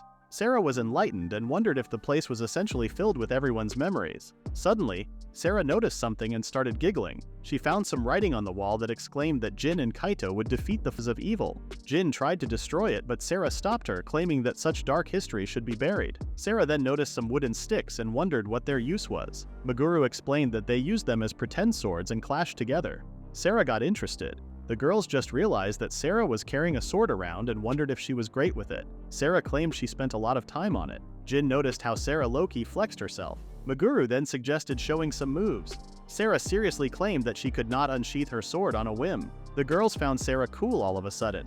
Hearing the girls getting excited over swords, Jin gave up and just let them be. They went outside and Sera faced off with Meguru in swordstick fighting. Sera asked Meguru to start, but Meguru felt pressure from Sera. Thinking it was just overthinking, Meguru charged forward to attack. Sera calmly flicked her hand and disarmed Meguru, leaving her surprised. Jin got a headache as he saw Sera flip her switch. Sarah remembered the time she trained new recruits and decided to challenge the 3 girls to attack her simultaneously. Tired of it, Jin just watched the girls sword fight with a blank face. In the end, the girls couldn't land any attacks on Sarah, and she turned into a drill sergeant. Sarah then approached Jin and told him he was the only one left. Jin didn't have a choice and joined, but he was easily defeated. Another day dawned for the fake couple, and the weather proved hotter than usual. Sarah monopolized the electric fan, but even that couldn't beat the relentless heat. Jin observed the fan's defeat by the scorching weather and pondered whether turning on the air conditioner would provide relief. Yet, he hesitated, realizing he hadn't cleaned it yet. With the impending fieldwork in the afternoon, the risk of heatstroke loomed. Jin, struck by an idea, declared it was time to unveil a secret weapon, leaving Sarah puzzled. Jin retrieved an ice shaver, some ice, and syrups. Sarah's eyes lit up with sudden interest. Jin clarified that it was a tool for making shaved ice, a delightful summer treat. He explained the process involving crushing ice and adding syrup. Observing Sarah's enthusiastic reaction to the concept of ice, Jin wondered if they didn't have it in her world. Sarah asserted that ice could only be created in frigid areas or by mages. Sarah had been curious about how the tool worked. Jin explained it to her with simple instructions and a demonstration. He then instructed Sarah to turn the handle. Nervously, she touched the handle and slowly turned it. The ice started making crunching sounds, and Sarah noticed it getting crushed cleanly. Jin told her to keep going until the bowl was filled. Sarah found the ice shaving process enjoyable, and Jin was pleased. After Sarah filled her bowl, it was Jin's turn. Observing Jin struggling, Sarah commented that he was slow and couldn't keep up with her in manual labor in the fields. Embarrassed, Jin wondered why Sarah brought it up. She then recalled how Jin had praised her otherworldly strength, but she explained that it was only used for war and bloodshed to protect lives. On Earth, she noticed that people used their abilities to make life easy and convenient. She believed that Earth was a wonderful place filled with happiness. Jin was surprised and admitted that Sarah might be right. They had just finished their shave ice, and the couple headed to the porch. They enjoyed the scenery in front of them, giving thanks for their food as usual. Sarah began scooping the shaved ice and was surprised by its coldness and sweetness. She claimed she could eat 10 bowls and started devouring the shaved ice until her head ached. Worried, she wondered if she would die, and Jin jokingly told her she had only 3 hours at most. Seeing Sarah panic, Jin clarified that he was just kidding and explained how brain freeze works, blaming it on Sarah's gluttony. As Sarah playfully tried to punch Jin, a cool breeze suddenly came, and she remarked on how it had gotten cooler. Jin stared blankly at Sarah as the female knight noticed something on Jin's mouth. He claimed it was the color from the syrup. Sarah stuck out her tongue, wondering if hers also changed colors. It was a critical hit for Jin, and Sarah noticed how he turned red. Jin blamed it on the heat. Suddenly, 3 girls approached. Sarah was glad to see them, but Jin's moment of peace was over, and he decided to leave them with Sarah. Offering to make some shaved ice, Jin refused Sarah's help and left her with the girls, pleased to see her socializing. Soon after, the girls had returned to Jin's house with some school-related items. After enjoying shaved ice with syrup, Sarah and the girls playfully stuck out their tongues. Meguru suggested that Jin join them, but he complained about the girls hanging out at his house every day. Meguru voiced her concerns about her parents nagging her to study and do chores. Jin threatened to nag them too if they didn't work on their school homework. Meguru argued that it was vacation and she wanted to be with Sarah. Jin acknowledged that Sarah drew attention and things had been noisy lately. Despite empathizing with homework, Jin worried when he learned Meguru hadn't started hers yet. He advised her to follow Kotori's example, but Kotori confessed to being in the same boat, barely having done any homework. Meguru proudly stated that both of them liked to finish homework at the last minute. Jin wondered if Alice was the same, but to everyone's surprise, the elementary schooler claimed to have already finished hers. While her friends called her a traitor, Jin found Alice incredible and was granted permission to pat her head. Sarah smiled at the scene. Meguru decided to take action, piquing Sarah's curiosity about their homework. The girls explained the various tasks for each subject, including an astronomical observation for science class. Since Sarah was unfamiliar with it, Jin explained that it involved observing the movement of stars in the night sky using telescopes. Sarah was amazed by the idea and was invited to join them later. As the girls planned, Jin reminded them about getting permission from their parents to go to the mountains, as the observation required an unobstructed view. The atmosphere turned serious as the girls realized their parents might say no. Sarah, feeling confident, asserted that she could act as their guardian. However, Jin reminded her that the girls' parents didn't know her yet. A heavy silence enveloped everyone. Meguru then proposed having another responsible adult instead of their parents. The girls turned to Jin and Sarah, asking them to join.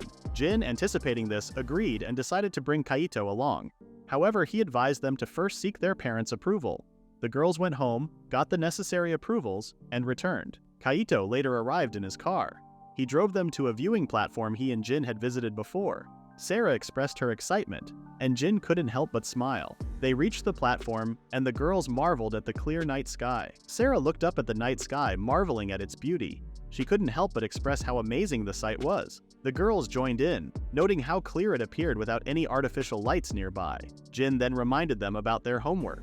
Attempting to spot constellations, the girls consulted a star map but were unsure where to look, so they turned to Jin for help. Kaito chuckled and offered assistance, setting up a telescope his father used for hobbies. He focused it on the moon and encouraged Sarah to take a look. Amazed by the moon's clear surface, Sarah was captivated. As the girls continued struggling with the telescope, Kaito offered to handle it. Jin was left alone with Sarah, who remained fascinated by the telescope's view. Jin pondered if it was genuinely astonishing for her. Sarah expressed that she never realized how beautiful Earth's moon could be and found the telescope fascinating. Encouraging Jin to try it, he wondered if Sarah's world also had moons and stars. Sarah explained they had multiple moons with no names, and Jin found it absurd. Sarah sighed, acknowledging Earth's beautiful night sky and reminiscing about watching it with her comrades in the past. She wondered if the Earth's night sky was connected to her homeworld. Jin, concerned since Sarah rarely spoke about her homeworld, wondered if she wanted to go back, feeling a pang of sadness at the thought of her leaving.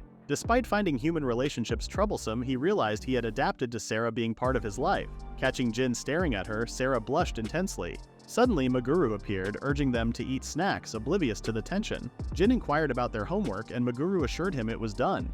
Everyone enjoyed snacks together, gazing at the night sky. The group had driven back home, making a stop to drop off Jin and Sarah in between. Jin asked Kaito to take the kids home as it was getting late. The girls felt sad saying goodbye to Sarah. Kaito then reminded Jin about the upcoming summer festival and invited him to join as a group. Excitedly, he mentioned there would be fireworks. Sarah, curious about it, expressed her interest, and Kaito happily invited her. Jin noticed Sarah's eagerness and reminded Kaito that he wasn't comfortable with crowds. Despite that, Kaito wanted to hang out like old times. Jin seemed conflicted, and Kaito commented on how people change after marriage. Jin asked them to leave, and Kaito drove away. Jin and Sarah began walking back home. Sarah noticed the flashlight was dimmer, worrying she had broken it. Jin explained it had just run out of battery, clarifying that batteries produce energy for the light. Jin decided to use his phone's flashlight. Though it was weak, it was better than nothing for their 10-minute walk. Sarah then suggested using magic to create light. Jin was surprised and skeptical, wondering if it was possible. Sarah claimed she could generate more light than the flashlight. Jin hesitantly agreed, acknowledging the danger of the dark path. He told Sarah to give it a try. Sarah began to glow, reciting some words. Jin's eyes widened as he saw Sarah creating light magic with her hands. Within moments, orbs of bright light scattered around them. The entire area suddenly lit up, leaving Jin deeply amazed. Sarah mentioned that she converted the mana in the surroundings into light, happy to see Jin's face clearly. Jin had to acknowledge once again that Sarah was from another world. Curious, Jin wondered if the light was hot to touch. Sarah assured him it wasn't and suggested holding it. Jin hesitated, but Sarah took his hands, making it seem like Jin was controlling the light even though she was still in control. All of a sudden, Sarah felt a jolt as she realized she was holding Jin's hands. She tried to say sorry, but Jin quickly grabbed her arm and pulled her towards a tree. Feeling anxious, Sarah wondered what Jin had in mind. Before she could ask, Jin informed her that someone was nearby. It turned out to be Shigeru, out for a night walk. He froze when he noticed the scattered balls of light disappearing, fearing they were will-o-wisps. Jin was relieved that Shigeru had spotted them, and at that moment, a flustered Sarah pointed out that Jin's hand was tightly gripping hers. Embarrassed, Jin apologized, explaining he was trying to conceal her magic. Sarah, though surprised when Jin pulled her towards the tree, understood it was to avoid being seen by Shigeru.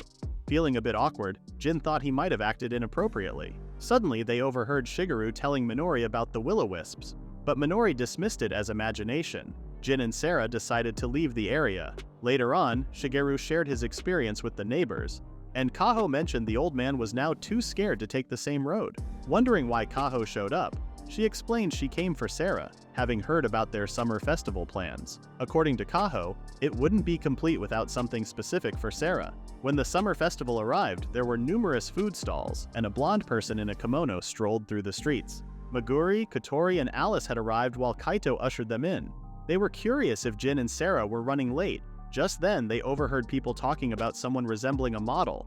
It turned out to be Sarah, who had just arrived. Spotting the group, she excitedly approached, but accidentally tripped. Jin was quick to support her, reminding her to be careful. Sarah mentioned she wasn't used to wearing geta, and the girls complimented her on how great she looked in a yukata. Sarah admitted it was her first time wearing one and felt nervous. Jin smiled, while Kaito, with a mischievous tone, commented on how lucky Jin was to have such a wife. Jin assured Kaito he'd find his partner soon, but Kaito wasn't fond of Jin's attitude. Kaito then mentioned hearing something from Keiho. According to Kaho, Jin was shocked and just stared at Sera when she tried on the yukata. Kaito continued teasing Jin, and Jin blamed Kaho for it. Kaito decided it was time for him to find a girlfriend. Jin gazed at Sera, who was enjoying the festivities. He agreed that she looked pretty, and confessed that it was impossible not to have certain thoughts when looking at her. Sera, in turn, blushed while looking at Kaito. Meguri then surprised her and encouraged her to enjoy the festival by visiting the stalls. With the internet research she did with Jin's help, Sera decided to try everything. Jin wondered how much Sera would eat. Kaito laughed, reminding them to make the most of the festival since it only happened once a year. Jin smiled and agreed. The group explored the festival, and Sera was amazed by the lively atmosphere. Meguru then informed Sera that she had located the food stalls they were looking for. Excitement filled the air as the girls discussed what to eat. Jin noticed Alice standing nearby and thought he seemed lonely. She decided to join him in line, finding him kind. Alice expressed that she was already enjoying the festival with everyone, giving credit to Jin. Although Jin wondered why she felt that way because of him, the girls called them over to join for food. Jin remembered Kaito's and Alice's words, smiled, and acknowledged that it was all thanks to Sera. He felt grateful and expressed that he should be the one thanking them. The festivities went on, and Sera had a great time trying some yakisoba. She found it tasty, and the girls all agreed that festival food was way better than what they usually had at home. As they walked around, Sera noticed families and friends enjoying the festival. It felt like there was something special about the atmosphere. Hungry for more, Sera decided to get more food. As they strolled, Sera spotted something interesting. She told Jin she wanted to try it out. They ended up sitting in front of a fish scooping stall. Sera was curious if the fish were meant to be eaten, but Jin explained they were ornamental or could be kept as pets. Sera wondered if it was similar to what aristocrats did for fun. Jin explained the tradition and introduced her to the paper scoop. Sera doubted its effectiveness, but Jin decided to show her. He skillfully scooped a fish out of the water and into a bowl. Sera was amazed and wanted to know his secret. Jin shared that it was a pastime he enjoyed when he was younger during festivals. Getting serious, Sera asked Jin to teach her how to do it. He warned her that it might be tough for a first-timer. But the shopkeeper also offered instruction since he found Sera interesting.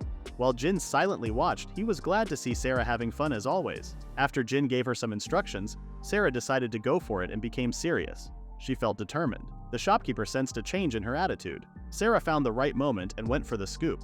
However, the water splashed, and Jin ended up getting wet. The paper scoop broke, and Sera couldn't believe it. She apologized for causing trouble and felt disappointed for failing despite the instructions. Jin reminded Sera that it was her first time playing the game and that she could try again next year. Sera was surprised to hear the words, "next year." Jin received a message from Kaito and decided to regroup with the others. He told Sera to hold onto his sleeves to avoid getting lost. Sera silently held onto his sleeves and followed him. She had lost her composure earlier when Jin mentioned the future. She wondered if Jin meant it and if she would still be on Earth next year. Sera found Jin kind and nice to others. When she realized that Jin was just being friendly, she got disappointed and stopped holding onto his sleeves. As her heart thumped, a loud sound surprised her. The fireworks had started and she wondered what it was. Overhearing people talking about the fireworks show, the crowd rushed toward a certain location. Feeling confused, Sera was grabbed by Jin, who said they had to change plans. Jin then dragged Sera by her hand and she suddenly felt embarrassed again. While Sera was flustered, Jin tried to figure out Kaito's location from his message. Sera glanced around and was surprised to see a crowd gathering and walking in a certain direction.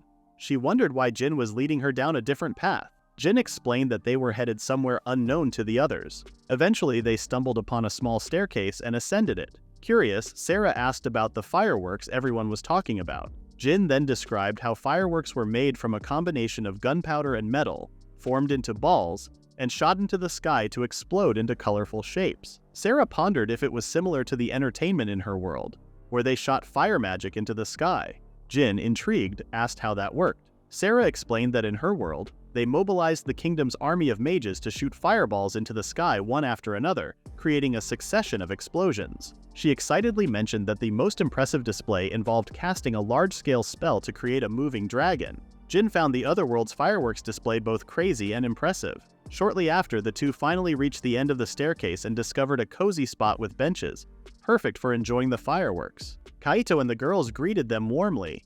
Jin grumbled about how Kaito hadn't just told him the location directly, but instead gave him a riddle to solve. Kaito then pondered if they were intruding, and assumed that the two who had been holding hands the whole time would prefer to be alone together. Jin and Sera suddenly realized that their hands were still stuck together like magnets. Sera attempted to explain, but Jin advised her to give up since Kaito wouldn't listen. Meguru then informed them that the fireworks display had begun. Sera looked up at the night sky and marveled at the exploding fireworks. It was her first time witnessing such a spectacle, and she was thoroughly impressed. Everyone else also watched in awe as the fireworks lit up the sky. The display featured a variety of shapes, sizes, and colors, leaving Sera wide-eyed and open-mouthed at the incredible sight. She turned to Jin, expressing how amazing the fireworks looked and admiring their different shapes and colors. She also pondered aloud how the fireworks could produce such vibrant hues. Upon hearing Sera's questions, Kotori also found herself wondering the same thing.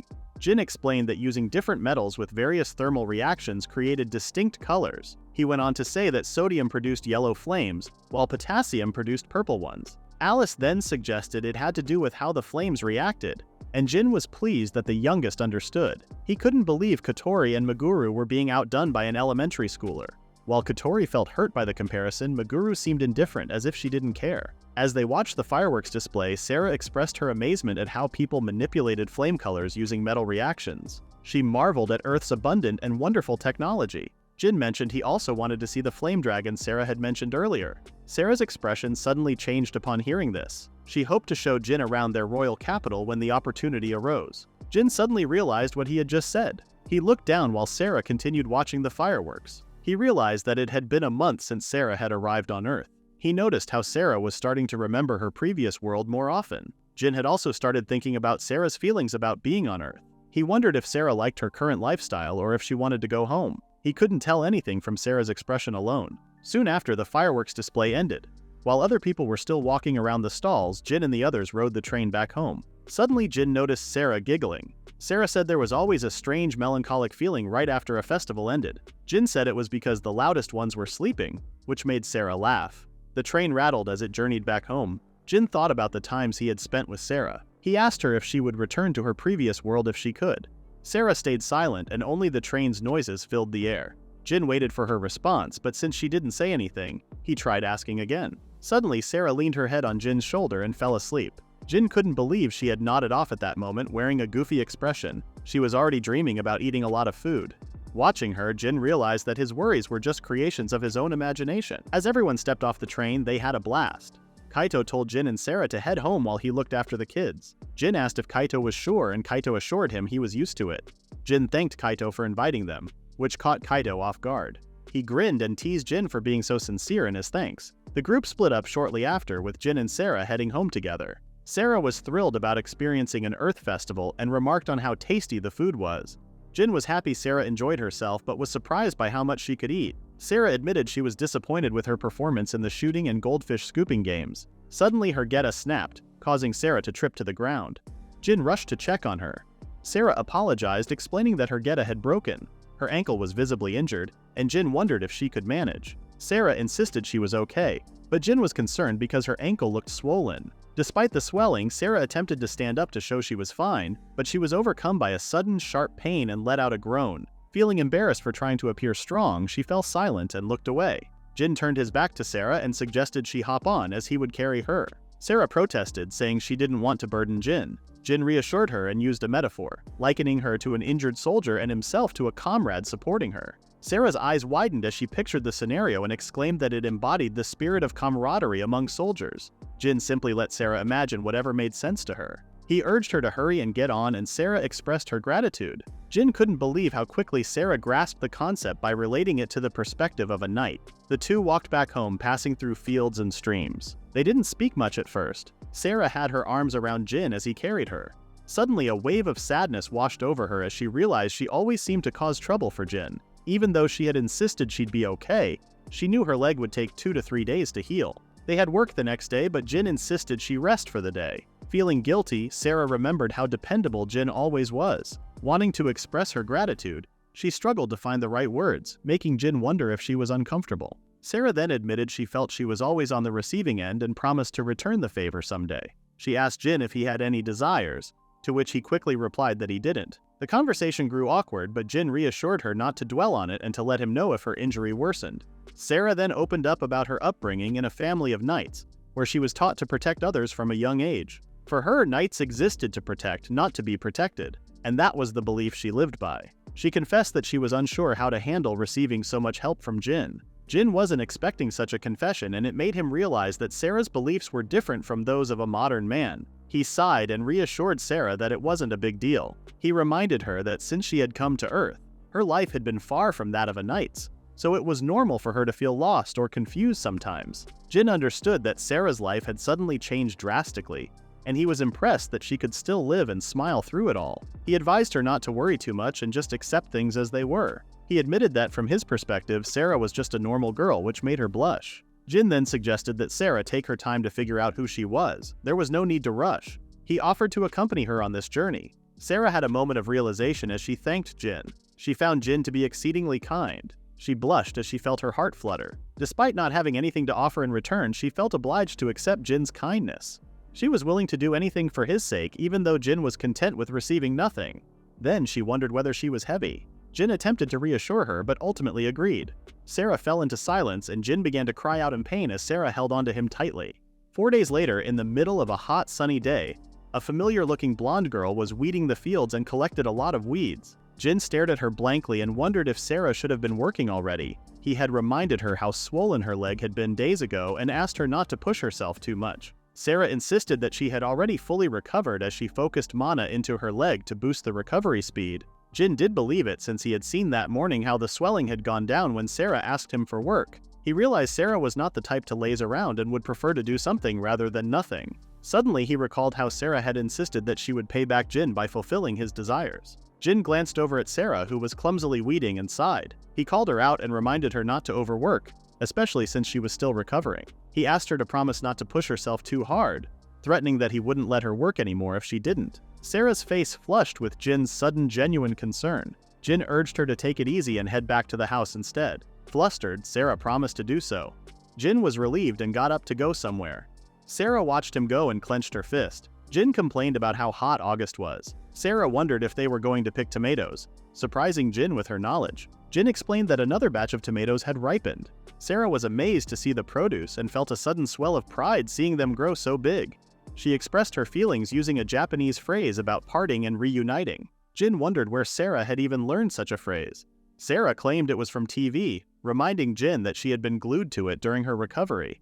Jin remembered that Sarah had been stuck with the TV the whole time she was recovering. He told her they would pick the tomatoes just like before. Sarah was excited about picking tomatoes, especially the fully red ones she could eat right away. Jin was worried for some reason.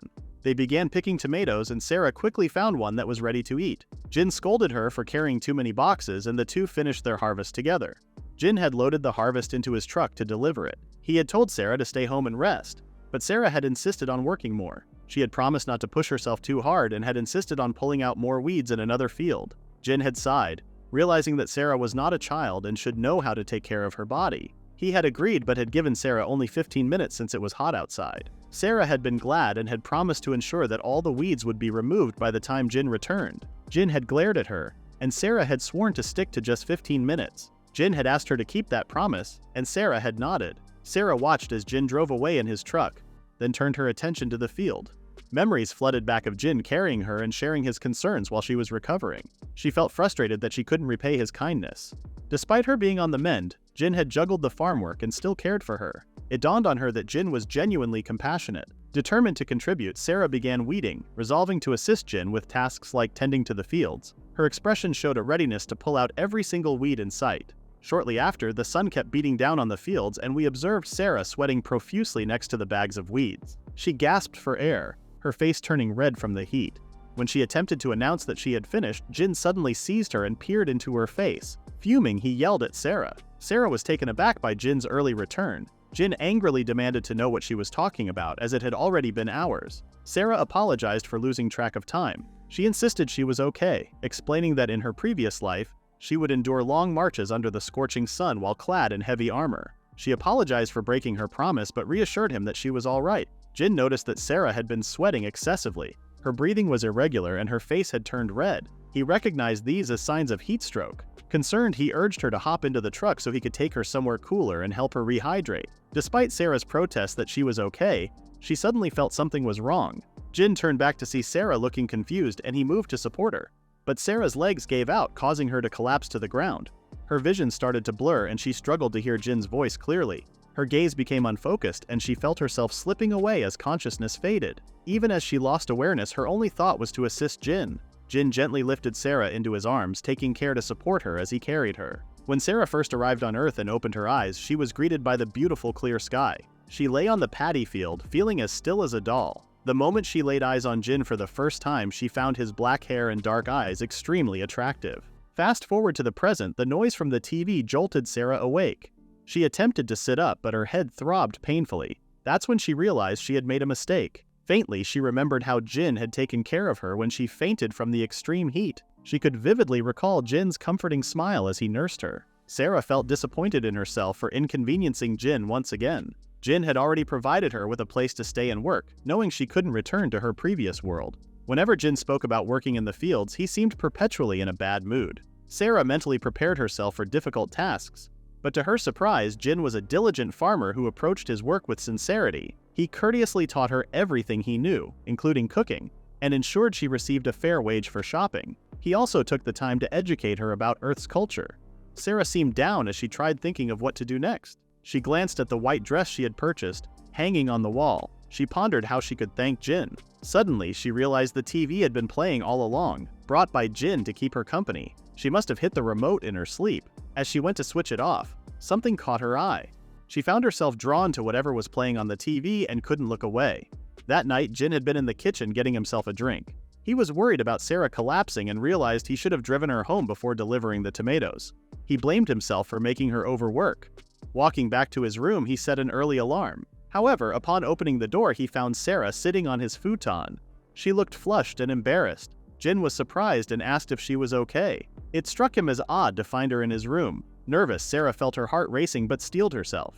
Jin was taken aback when Sera suddenly stood up and began removing her clothes. He angrily demanded to know what she was doing, but then he was captivated by her beauty and couldn't speak. Sera approached him and closed the door behind her. They stood there in silence until Sera mentioned she wanted to sleep with him. Jin was taken aback but couldn't find the words as he gazed into Sera's eyes, overwhelmed by the moment. The entire room fell silent, and Jin's gaze locked onto Sera while her words echoed in his mind. He appeared stunned, struggling to understand if she was serious. With a hint of embarrassment, Sera expressed her desire to repay Jin for his kindness, inviting him to share the futon for the night.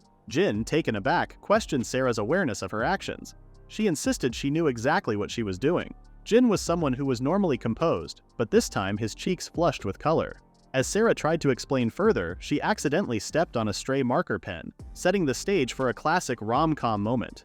Losing her footing, Sera tumbled, and Jin swiftly moved to catch her. They both ended up on the floor, with Sera landing on top of Jin, who had managed to break her fall. Jin checked to ensure Sera was uninjured, only to find her determined yet flustered. She declared her willingness to give herself to Jin for his sake, leaving Jin speechless as he gazed at her embarrassed expression. Taking hold of Jin's hand, Sera placed it on her cheek, reaffirming her offer. Jin's heart raced as he observed Sera's fair complexion and rosy cheeks. With a serious expression, Sera leaned in closer to Jin's face, intensifying their proximity. Jin couldn't say anything as he felt Sera's warmth close to him. He gently placed her hand on her back and agreed that there was no need to hold back anymore. However, too bad for our viewers, Sera declared that she would be Jin's body pillow for the night.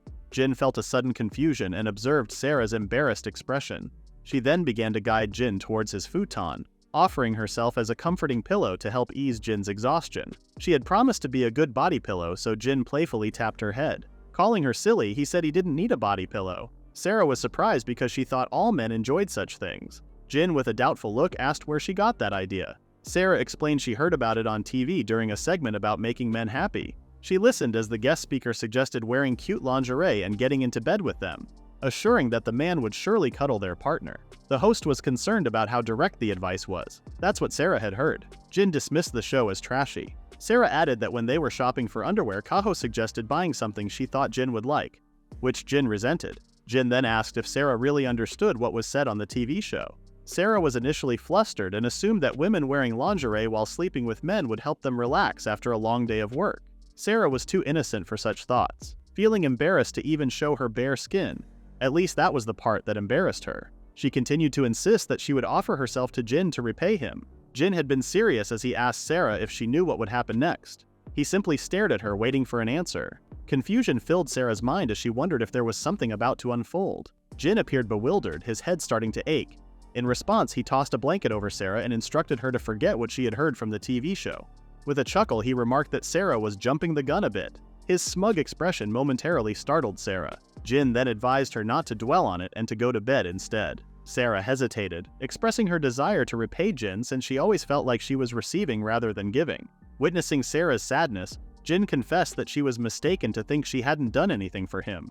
In fact, he was grateful to her.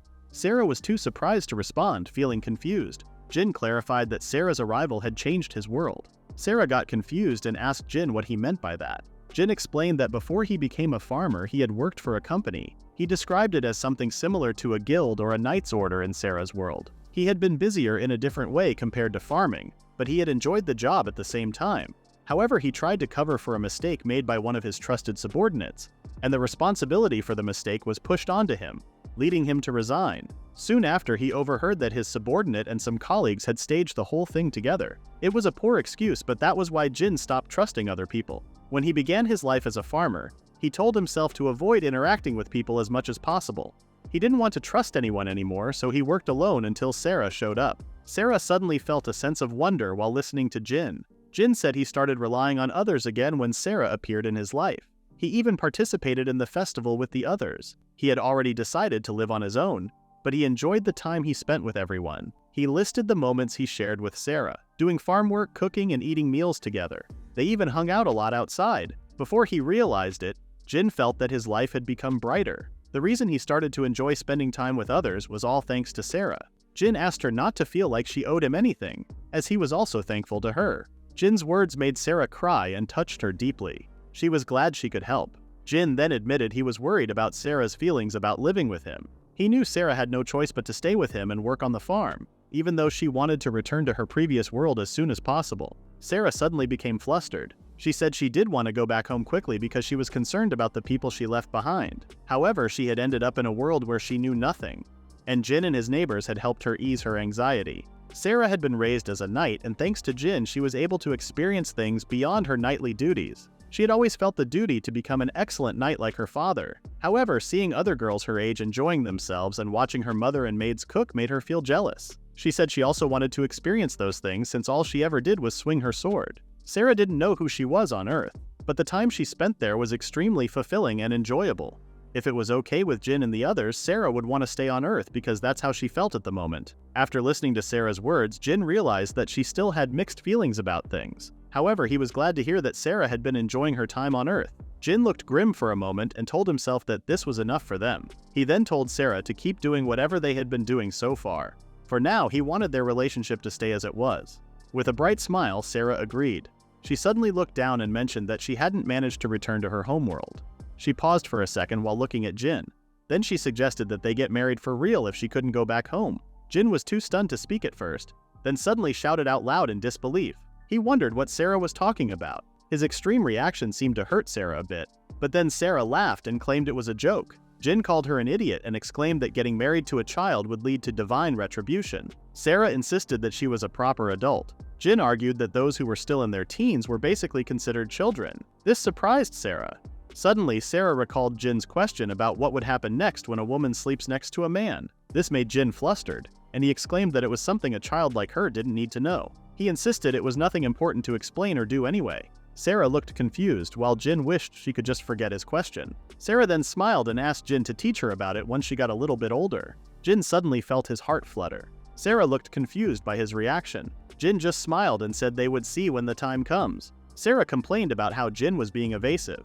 Jin then told her to stop the topic and reminded her to get dressed. The next morning, Jin got up early as usual but still felt tired because of what had happened the night before. He started recalling Sarah's actions and wondered how he should interact with her now. The event had made Jin sleep less. He sighed, remembering how Sarah casually got dressed and returned to her room. He assumed that Sarah didn't really understand what she had heard on TV, as she didn't seem flustered. Jin figured he was overthinking things and went to the kitchen. There, he saw Sarah preparing breakfast and assumed she was back to normal. Thinking there were no problems, Jin greeted her. Sarah looked back and greeted Jin but acted flustered.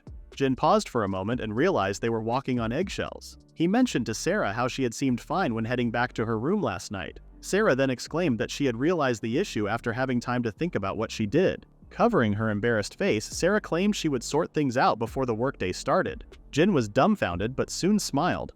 Seeing Sarah preparing breakfast alone, Jin offered to help.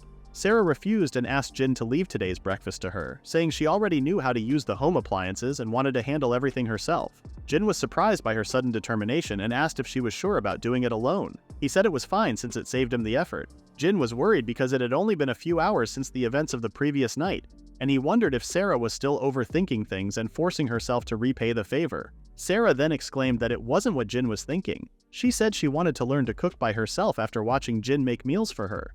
Jin felt his heart flutter and smiled.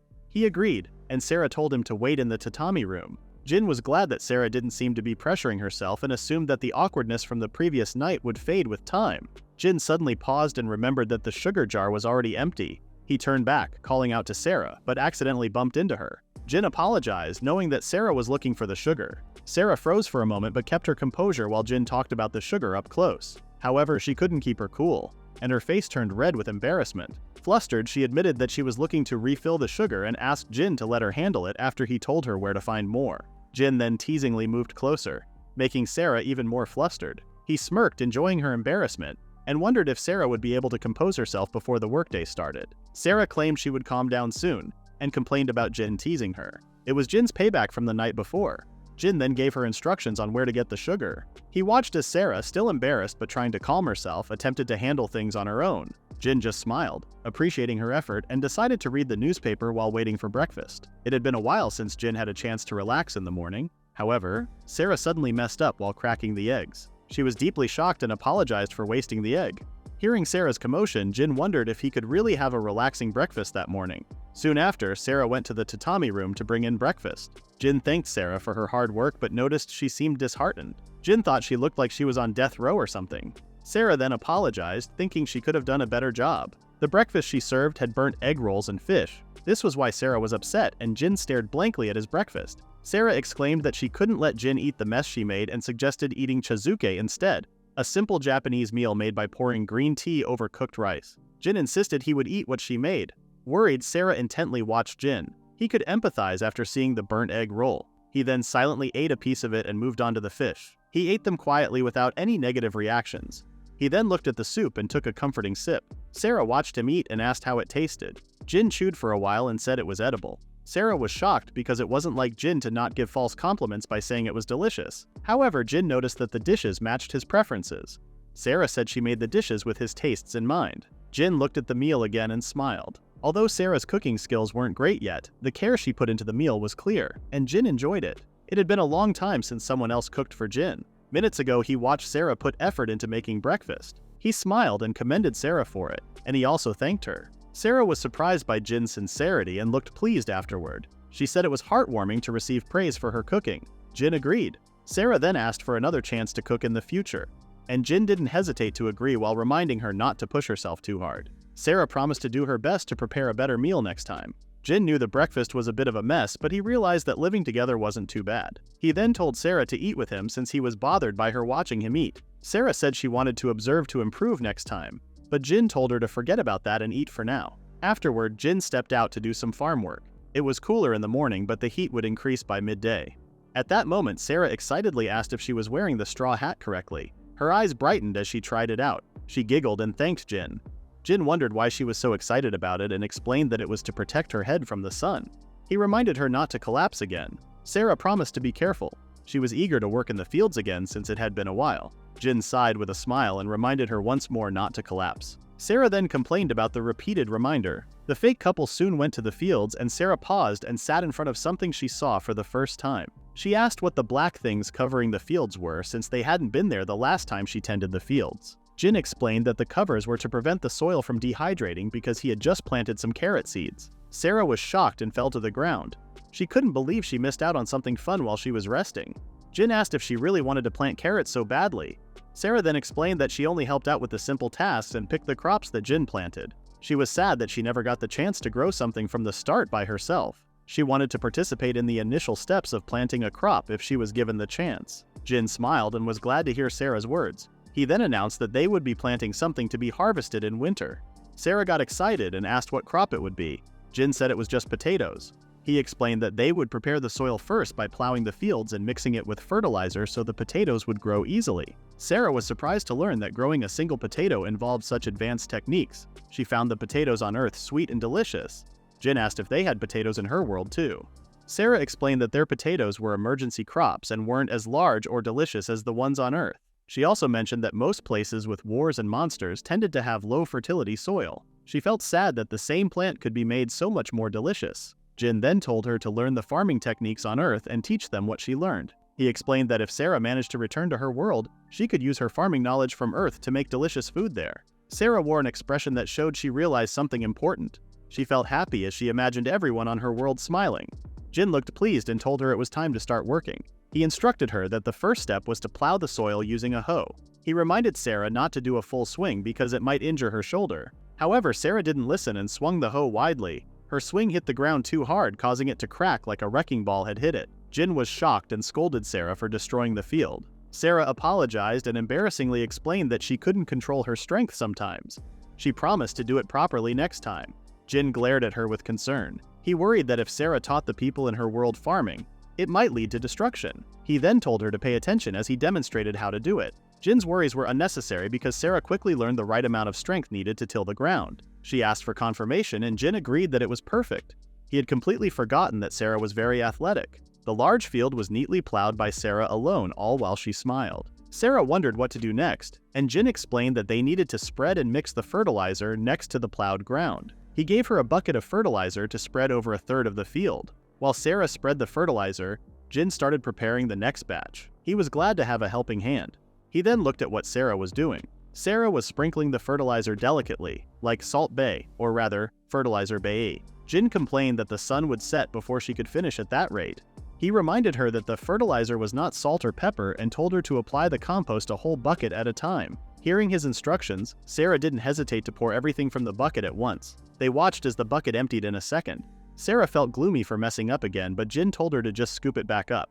Jin saw how Sarah quickly mastered plowing but was still slow in picking up other tasks. It was a mystery. Sarah knew Jin was thinking something rude by the way he stared blankly at her. Jin reminded her that they still had 3 more types of fertilizer to apply. Sarah was shocked and promised to do her best. Soon after some tilling, Sarah claimed it was done, seeing that the soil for the potatoes was already prepared. In her mind, Sarah couldn't believe how much work it was to replow the fields every time fertilizer was applied. However, she was glad to know they could now grow large and delicious potatoes. Sarah then suggested they move to the next step, and Jin wondered what she was talking about. Expectantly, Sarah said they should start planting the potatoes. Jin bluntly told her it wasn't time yet since the field still needed to sit for a bit before plowing again, and they needed to repeat the process a few more times. Sarah felt blank and became depressed and shocked. She was sad that it wasn't time to plant yet. Jin apologized for not telling her earlier and said that the first step was all they could do for now. Sarah then realized that she had learned a lot. Planting a single potato required an incredible amount of work. She decided to look forward to the day they could plant the potatoes and plow the fields to grow good potatoes. Jin smiled and reminded her not to collapse from the heat. Sarah said she would be fine because of the straw hat. Jin replied that the straw hat wouldn't be as effective as Sarah thought. Another day came and it was time to harvest some cucumbers. Sarah was surprised to see how much the cucumbers had grown since she last saw them. Jin agreed that they could grow a lot in just 2 or 3 days. He told Sarah that they would pick everything that was ready to be harvested. Jin then looked to the side and noticed the baskets and carts. He asked if Sarah had prepared them. Sarah confirmed that she had simply copied what Jin usually did and wondered if she had missed anything. Jin was surprised that Sarah was starting to properly prepare the necessary tools. At first, he had to instruct her on every little thing, but Sarah was now improving as she gained more experience. Jin felt proud and glad that he had an employee who thought and took action on her own initiative. He commended Sarah and instructed her to start picking the cucumbers. Jin and Sarah went through the cucumbers that were ready to harvest. While enjoying picking cucumbers, Sarah noticed something unusual: a weirdly bent cucumber. She was surprised to see the cucumber in such an odd shape and wondered how it had become like that. She found the cucumber cute and laughed at it. However, Jin claimed that a curved cucumber was not a funny thing since they couldn't be sold at supermarkets due to the regulations they were following. Cucumbers ended up like this due to insufficient water or sunlight. Their harvests were meant for the farmer's market, so they could still be sold, but at lower prices. Jin was working hard to prevent things like this from happening. While Jin counted the bags of cucumbers they had, Sarah looked at the curved cucumber intently. After some time, Jin noticed that they had already picked quite a lot of cucumbers. Sarah then called Jin over and he wondered what was wrong. Sarah was looking at something and told him to check it out. Jin looked at what Sarah had found and discovered a huge cucumber, twice the size of the normal ones. Jin called it a monster cucumber while Sarah called it a king cucumber. The two stared at each other in confusion. Sarah felt flustered hearing it called a monster because of its size on Earth. Jin agreed and then asked why Sarah was surprised to see one too. Sarah exclaimed that she was excited to see it grow bigger than expected. Jin suddenly looked at Sarah with distress. He sighed and started explaining that cucumbers that grew bigger than normal couldn't be sold, and also put a significant amount of pressure on the vines. This was also the root cause of why the other cucumbers curved and reduced the number of cucumbers that were good for harvest. Sarah then realized that this was not a good thing. She asked if it was even at B grade. Jin agreed and doubted that he would be able to sell it. Sarah then wondered why the price went down when the shape and color were irregular. She claimed they might look different, but the nutritional value and taste didn't differ at all. She felt sad that the cucumber's value went down just because it looked different. Jin was taken aback by Sarah's words but soon smiled. He explained that Japan placed a heavy emphasis on the safety of the food consumed. The regulations were strict, and it honestly made him sad that not all the vegetables he produced were accepted. However, as he continued farming, he realized that the vegetables he was planting were going to enter the mouths of all sorts of people. He wanted them to eat with ease. And in that sense, the regulations felt like a promise between producers like him and the consumers that affirmed their dedication to food safety. At the end of the day, it was his responsibility to prevent weird-looking produce. Still, he was lucky that he could sell them at the local farmers market, even at lower prices. Sarah was amazed to hear that Jin had been putting a lot of effort into producing the best vegetables. She wanted to learn more so she could help Jin deliver the best vegetables they were capable of growing. Sarah still expressed her love for the curved and giant cucumbers, but said she would do her best to produce straight cucumbers. That sounded odd, but Jin just laughed. He didn't expect much but supported Sarah. After that, they delivered the cucumbers to the farmer's market. The fake couple got back home at about noon, and Sarah's stomach grumbled like a lion's roar. She expressed how hungry she was, and Jin could tell.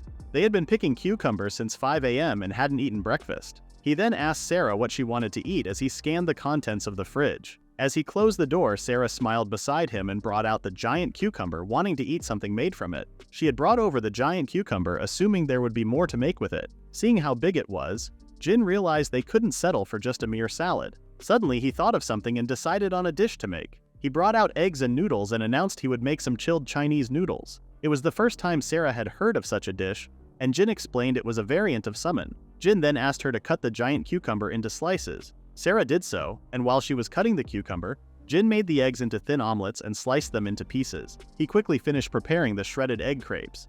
Jin then sliced some ham and added some tomatoes. More or less, he finished preparing the toppings. He smirked as he looked at the perfect assortment he had made. Sarah interrupted him and showed that she had already finished slicing the cucumber. Seeing how overloaded the serving was, Jin realized that the dish would be mostly cucumbers. He let it be and proceeded to make the dish. Sarah's eyes widened as Jin finally finished making the cold Chinese noodle dish. Sarah found the dish pretty and was excited to try it. Jin told her to go ahead, and Sarah didn't hesitate to start eating. She chewed on the noodles and enjoyed the taste. She said it tasted different from summon. Jin agreed that it was great to eat such a dish during the summer. Sarah totally related and continued to eat, picking up the cucumbers. She took a bite and said it still tasted great despite looking different. She claimed it was better to have the bigger ones since they could bring more servings, and Jin scolded her with a, "Hey."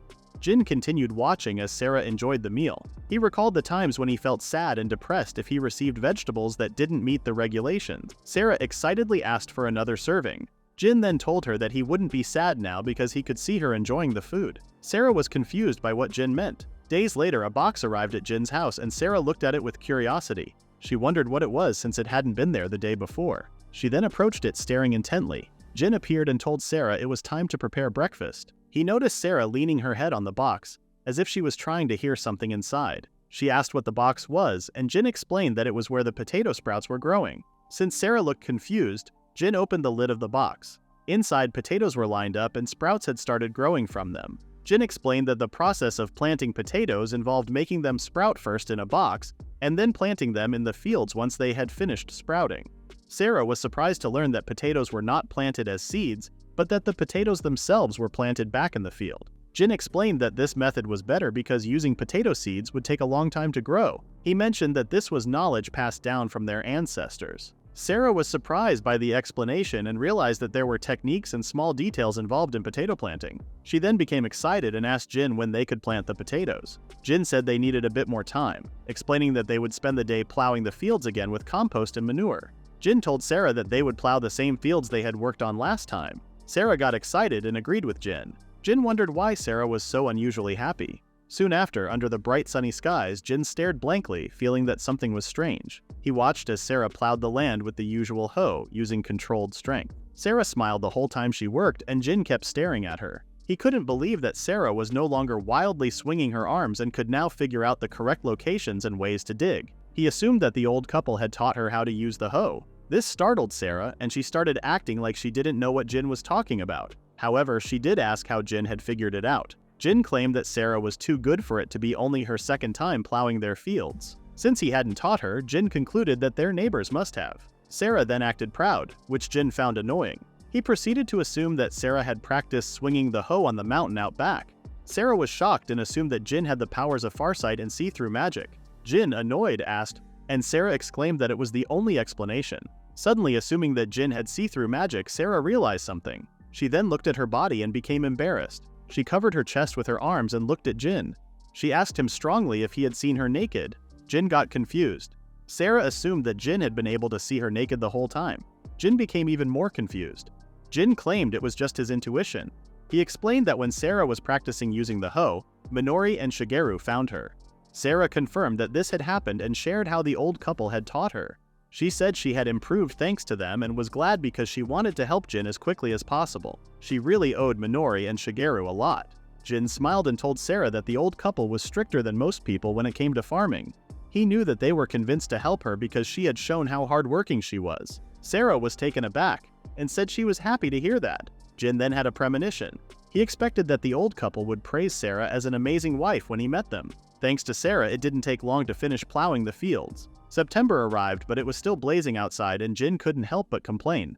He went to the tatami room looking for Sarah. However, Jin was surprised by Kaho, Kaido, and the girls. Jin looked like he had just seen some troublesome people. Sarah then welcomed him back with some tea she had just prepared. Jin angrily asked when the troublesome people had come over. Sarah explained that they had entered through the porch on the side. Jin complained because they hadn't even used the main entrance. Kaho told him not to be narrow-minded since it wasn't every day that such an opportunity fell into his lap. Jin looked confused. Kaho then told Meguru to bring out something. Meguru brought out something that looked like tickets. Jin and Sarah were invited to go to the pool with the others. Soon after in the jumbo pool park, Sarah looked around as she stuttered her words. She was shocked by how many the people were in the jumbo pool. Jin corrected her that they were still in the building, not to pool itself which was outside. Sarah exclaimed she didn't see a lot of people in one place since the festival. Jin reminded her not to get split from the group. Sarah then wondered if people really came over just to soak in some water. Jin intently looked at Sarah until Kaho then called over to come over and check some rental swimsuits. They used the tickets that Kaho and the others won from the raffle in the shopping district, and finally came to the nearby jumbo pool. Sarah then asked what were swimsuits.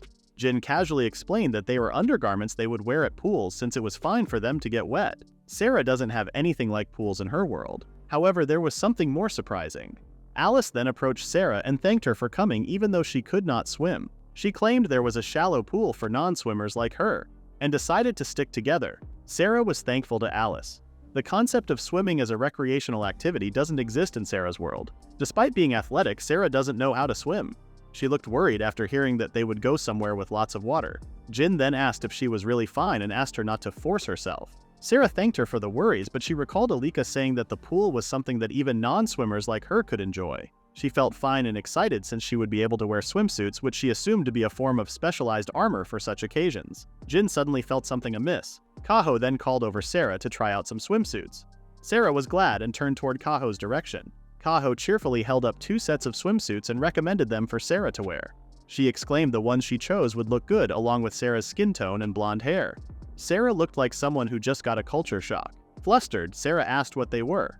Kaho asked for Jin's opinions, but Jin wondered why he was being asked. Kaho reminded him that he was Sarah's husband, and Meguru excitedly agreed. Kaho claimed Sarah would look good with white or blue. Sarah on the background was still flustered seeing swimsuits for the first time. Kaho exclaimed Sarah would also look good with one piece, and the girls agreed. Kotori then started imagining Sera wearing a cute white one-piece. Meguru wanted to see Sera wearing something tomboyish. On the other hand, Keiho suggested that Jin might want to see Sera wearing something racy. The girls were in cloud 9 as they imagined Sera wearing swimsuits until Sera herself asked them to wait. She exclaimed that swimsuits were basically underwear and wondered if people really go out wearing something in public. The girls gave her the confused blank stares. Kaho claimed it was normal. Kotori shared that it was indeed embarrassing to expose your skin in public, but everyone does it. While the girls were discussing, Kaito then started thinking about something. He then told them that Sera had a point. As a man, Kaito was confused why girls are embarrassed when seen in their underwear but perfectly fine being seen while wearing swimsuits. He found the minds of women a mystery. Jin quickly agreed. Kaho wondered what her brother was talking about. She exclaimed swimsuits were meant to be seen while underwear were meant to be hidden. Both were wore for different reasons, so girls also react differently. The boys looked shocked by such wisdom, and the girls gave Kaho a look like they were impressed by a speech. Kaito learned something new and Keiho called her gross. She further exclaimed that swimsuits were designed under the assumption that they would be seen, making it not embarrassing to wear. Sera then looked at the swimsuits as she realized that it was considered normal on Earth. She then found a swimsuit and claimed it would look good for Jin. Everyone then started holding back their laughter as Jin found himself in an embarrassing situation. Jin exclaimed that men had their own swimsuits. Everyone then burst out laughing. Soon after, we see Jin waiting for a long time for Sera and Kaho. He did assume that women would take longer in general due to makeup and stuff. Keiho then appeared while wearing a cutesy-looking swimsuit that also shows her beautiful proportion at the same time. All the men around them instantly locked on Kaho's appearance. Kaho then teasingly asked Jin how she looked like. Confused, Jin felt like he was getting a déjà vu. He just simply stated that Kaho looked good. Kaho complained how unoriginal his words were and warned Jin that Sera was going to leave at this rate. Jin wondered what he did wrong. Kaho then tried to wonder where Sera went since they came out together. She then found Sera hiding on a corner and went to get her. Jin watched them as Sera was embarrassed to come out. Kaho assured her that it was fine since everyone else was wearing swimsuits. People then got their attention on Sera, who was walking toward the poolside. Sera appeared with a cute swimsuit that also outlines her otherworldly body while her hair in braids. She then turned red out of embarrassment and then thanked Jin for waiting for her. She then asked him if she looked weird in her swimsuit. Flustered, Jin claimed Sera looked good. Kaho noticed how Jin reacted differently from how he reacted to her. The two then argued with each other. Sera looked around and noticed a lot of people enjoying the pool she was seeing for the first time. She suddenly turned excited, totally forgetting about the embarrassment of wearing a swimsuit. Jin and Kaho were glad and invited Sera to regroup with the others. Jin reminded them to shower first. While other people continued to enjoy the pool, Sera and Jin went to the shower area first. Sera was surprised to see a lot of shower heads. She then asked why they needed to shower before going into the water. Jin explained that the showers could remove any dirt on their bodies and help them get used to the cold water. Sera was still surprised by how many shower heads there were, as if they were waiting just for them. Jin admitted that the water pressure was also quite strong. While the fake couple continued staring at the shower heads, Keiho arrived and turned on the shower. Sera and Jin were surprised by the sudden surge of cold water. Keiho laughed at their shocked expressions and held her sides as she laughed harder. Jin then told Sera to hold Kaho. Sera didn't hesitate and Kaho quickly realized how strong Sera was. She complained about how cold the water was as Jin turned on the showers. He watched the two girls enjoy the shower together, making him smile in the end. Soon after, the three met up with Kaito and the girls. Kaho thanked them for waiting. The girls then checked out Sera's figure, top and bottom, looking as if they had just seen a new goddess to revere. Meanwhile, Kaito was crying in the background. The girls started complimenting Sera's appearance and body line. Kaito fell to his knees, expressing how it was better than he had expected. Flustered, Sera asked if Kaito was alright. Kaito continued staring at Sera as she was a treat for the eyes. Sera didn't know what to say. Suddenly, Kaho kicked her brother, exclaiming that what he was doing was sexual harassment and called him gross. Kaito complained about being kicked, but Kaho insisted he deserved it since he was acting gross. Surprisingly, Alice also agreed that Kaito was gross. Kaito felt hurt. Kaho then noticed Jin and asked him to forgive her brother. Jin asked why Kaho was singling him out. Keiho claimed Jin looked really pissed off. Jin hadn't even noticed he was wearing an angry expression. Kaho understood that any man would get mad if another man stared at their wife like that. Jin was confused since he had just realized he was getting mad about someone staring at Sera who wasn't even his real wife. He admitted to himself that he did get a bit annoyed. He then looked at Sera, who, in response, cutely gave him a confused look. Jin suddenly got flustered and told himself that he might be misunderstanding things. Meguru called Jin and asked how they looked in their swimsuits. Without Jin saying anything, Meguru knew that he was looking down on them. Meguru said that wasn't how a gentleman should act and assumed that Kaho also got mad at him for doing the same to her. Jin sighed, knowing he could get in trouble if he looked at the girls the way they wanted him to. Meguru gritted her teeth and decided to bring out their secret weapon. She then grabbed someone and brought Kotori in front of Jin. Kotori was shocked and quickly turned red. Jin responded blankly again, but Meguru noticed it was different from how he reacted to them. Jin just said, and Meguru insisted that he reacted differently to Kotori. Jin denied this and told her to stop the farce and go to the pool instead. As he looked to the side, he discovered that Sarah was pouting with anger. Sarah insisted that Jin had taken a few seconds longer while looking at Kotori. Oh ho, someone was jealous. Jin was shocked and hoped that Sarah was not like Meguru. Sarah exclaimed that Kotori was still a child, and called Jin inappropriate. This shocked and hurt Jin. He asked her not to read too much into it. Meguru could see a marriage falling apart, and Kotori asked her to stop. Kaito, another oblivious man, wondered what was wrong with Sarah. Kaho called the fake couple pure, seeing how possessive they were with each other. Soon after, the group finally went to the pool, and Meguru gave Sarah a swimming ring. Sarah asked what it was, and Jin explained that it would help her float while holding it. Alice then invited Sarah to the shallow area. Sarah stepped onto the pool side and looked at the water below her. It was her first time seeing so much water at once. She noticed how it was moving and shaking and felt scared to dip into it. The other girls went into the pool and called for Sarah to join them. Sarah looked taken aback and Jin asked if she was okay. Sarah claimed she was fine but suddenly apologized for imposing. She asked him to lend his hand as she was scared to get into the water. Jin was surprised and agreed to help her as he went into the water first. He held out his hand towards Sarah, who started blushing. She then took Jin's hand and slowly went into the water. Sarah was speechless and surprised as she finally took a dip into the water. She found the cool feeling pleasant and finally experienced what a pool was like. Sarah began gliding along the water, giggling as she felt the cool sensation. Suddenly, she found herself being carried away, catching her off guard. Jin then explained that the pool had man-made currents. The pool they were in was called a lazy river, which surprised Sarah because she didn't know pools could be different. Feeling uneasy being swept along by the current, Sarah instinctively tried to resist. Jin reminded her that a pool wasn't something to struggle against. Unexpectedly, Sarah was bumped into by Alice, who was playing around. Alice advised Sarah not to stay in one spot in a lazy river. Meguru then emerged from the water, surprising Sarah. Kotori suggested to Meguru and Alice that they tease Sarah since she seemed uncomfortable in the pool. The girls gathered around Sarah, keeping an eye on her. Sarah was relieved that they were concerned about her and expressed her gratitude. She admitted that she had been scared at first but was now enjoying herself, thanks to them. As the girls chatted, Jin simply stood there with a smile on his face. Then Kaito floated in and admitted feeling envious seeing Jin happy while watching his wife. This made Jin angry, and the girls watched as he attempted to dunk Kaito underwater. Kaho complained about the adults acting like children while Meguru found it amusing and joined the two men in the water. Initially feeling uncomfortable, Sarah eventually found herself enjoying her time in the pool. Suddenly, Meguru declared it was time for the main event and encouraged everyone to try the enormous water slide. Sarah was taken aback by the sight and turned to Jin for an explanation. Jin described it as a slide with water flowing down it. Despite knowing it was a water slide, Sarah couldn't shake the feeling that it resembled a castle belonging to a demon lord. Jin wondered if she was scared, and although Sarah insisted she wasn't, her excuses didn't convince him. He could tell she was frightened. Suddenly, everyone was cheering for Alice as she finally reached 47 inches in height. This meant she could finally ride the slide this year. Alice looked happy that she had grown taller by 2 inches. Meguru then teased Alice for being short last year, which had prevented her from riding the water slide. Alice retaliated by attacking Meguru for belittling her height. Sarah could see that the girls were excited about riding the slide. Jin advised Sarah not to push herself, but Sarah insisted on challenging the water slide. At the top of the water slide, an employee showed them where to start sliding. The sight frightened Sarah, as it looked like the mouth of a monster. Meguru eagerly announced that she would go first, and Kaho wished her to have fun. She then sat at the mouth of the slide and quoted a line from a certain mecha anime before taking off. Sarah watched nervously as Meguru went down with a scream. Alice bravely stepped forward, ready to go next. Kotori exclaimed that she would go after Alice.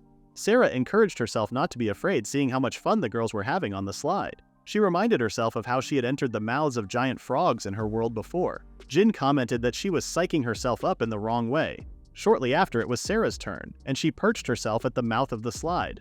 She attempted to muster her courage with a speech, but her words were cut short as she screamed upon slipping and entering the water slide. Jin followed, sliding down quietly, his mind filled with concern for Sarah, who had gone before him. He closed his eyes, reminiscing about his childhood joy of sliding down the same slide. Suddenly, he heard a familiar voice in distress, wondering why it had stopped. Jin swiftly opened his eyes and stood up. calling out for Sarah, who trembled with fear, frozen in place. He assured her that he had come to help her move forward. Jin finally reached Sarah, who remained motionless. Sarah turned to look at Jin as she heard his voice. Jin then appeared behind her unexpectedly, like a knight on a white horse. Sarah blushed upon realizing how close Jin was to her. The water pushed Jin a bit further, causing their skins to touch. Jin apologized to Sarah, his words making her nervous as they were spoken directly near her ears. Suddenly, Sarah had a flashback of that particular night with Jin. Jin called her name once more, which caught her off guard. Feeling a sudden jolt as Jin touched her shoulder, she was startled. He told her to brace herself because he was about to get a bit rough. Sarah blushed suddenly and voiced her complaint to Jin, urging him to just go ahead and do it already. Her words left Jin momentarily puzzled. As the saying goes, what happens in the water slide stays in the water slide. We witnessed how Sarah felt scared and uneasy around the pool. Yet she found joy in the pool more than anyone else. She kept returning to the water slide and even tried out others with the girls. She breathed heavily and laughed while expressing how enjoyable the pool was. Jin noticed that Sarah was pushing herself too hard. When the other girls invited Sarah to the water slide again, Jin intervened. He reminded them to have lunch first since it was almost noon. The girls were having so much fun that they lost track of time. Now that they were discussing food, they realized they were hungry and started listing the dishes they wanted to eat. Jin teased them for being simple. Meanwhile, his wife stood nearby, her stomach making its presence known with grumbles. Jin just hoped they wouldn't empty out the poolside restaurants. Jin and the girls went to the food area, where Kaho and Kaito had already secured tables and seats. Sarah thanked Kaho for reserving them. Despite it not being quite noon yet, the place was bustling. Kaho worried about Sarah catching a cold, so she had her wear a pareo, which looked good on Sarah. Sarah expressed her gratitude, but Kaho insisted that Sarah always looked stunning no matter what she wore. Jin fretted that Sarah was turning into Kaho's dress-up doll. When it was time to get food, Jin remained seated and asked Kaho to accompany Sarah, who wasn't accustomed to buying food at places like the pool. Sarah assured Jin that she had it covered and went to consult Sarah about her food preferences. Left behind, Jin found himself in the company of Kotori, who sat down next to him. She was tasked with holding their seats for the adjacent table. Kotori suggested it was better for Kaito to assist Meguru and Alice. Jin didn't respond to her suggestion, and their awkward exchange came to an end. Suddenly, Kotori began to fidget and squirm. Jin could clearly see that Kotori was feeling uncomfortable. He realized it was their first time being alone together and assumed that Kotori was uneasy about it. Then they accidentally locked eyes and Kotori became flustered. Awkwardly, she initiated a conversation about the hot weather, while Jin simply stared at her, unsure of what to say. Kotori started to panic, apologizing for not knowing how to start a conversation. Jin was too surprised to respond, observing a middle schooler struggling to engage in conversation out of consideration. Eventually, Jin mentioned the idea of enjoying something refreshing in the hot weather. They continued talking about different foods like chilled Chinese noodles and seafood bowls. The conversation flowed and Kotori felt relieved and happy. Sarah returned with a food tray, unable to decide what to get. She spoke about her indecision, but the items on her tray contradicted her words. Then she urged Jin and Kotori to select their meals. Jin opted for udon, having already eaten chilled Chinese noodles with Sarah at home. He remembered Kotori had gone for chilled noodles, and seeing the crowded place, he worried she might have gotten lost. Scanning the area, he spotted some men talking to Kotori. Unsure if they were her acquaintances, Jin observed that Kotori seemed uneasy. Realizing his course of action, Jin stepped forward and called out to Kotori. Startled, Kotori turned to look at him. The men, disappointed that Kotori had a boyfriend, backed off. Jin positioned himself beside Kotori, who still appeared unsettled. He clarified to the men that he was Kotori's guardian, questioning why grown men were showing interest in a middle schooler. The men were incredulous to learn Kotori's age, as she insisted she was in middle school. They claimed she looked older, like a high school or college student. Jin instructed the men to leave and find someone else. The men had departed and Kotori felt sorry. Jin inquired about her apology. Kotori explained she wished she could have spoken up for herself. Jin advised her to stop saying sorry since the men she encountered were overly assertive. He encouraged her to seek assistance when necessary. He suggested sticking with Kaito since he was physically imposing and reliable. Kotori was amazed to speak, noticing Jin's smile. She became flustered, attempting to articulate her thoughts. Memories of her brief interactions with Jin flooded back. She reminded him of their conversations and how he had come to her rescue. She expressed gratitude for Jin's support. Jin realized that Kotori was truly a good person. However, he still wanted Kaito and even Sarah to stay close to Kotori for safety. Kotori wondered if Sarah could assist. Jin realized that the others were unaware of Sarah's strength. Shortly after, the girls' eyes widened and their jaws dropped when they saw the cleaned-up plates in front of them. Sarah began giggling as she brought over another serving of tonkatsu.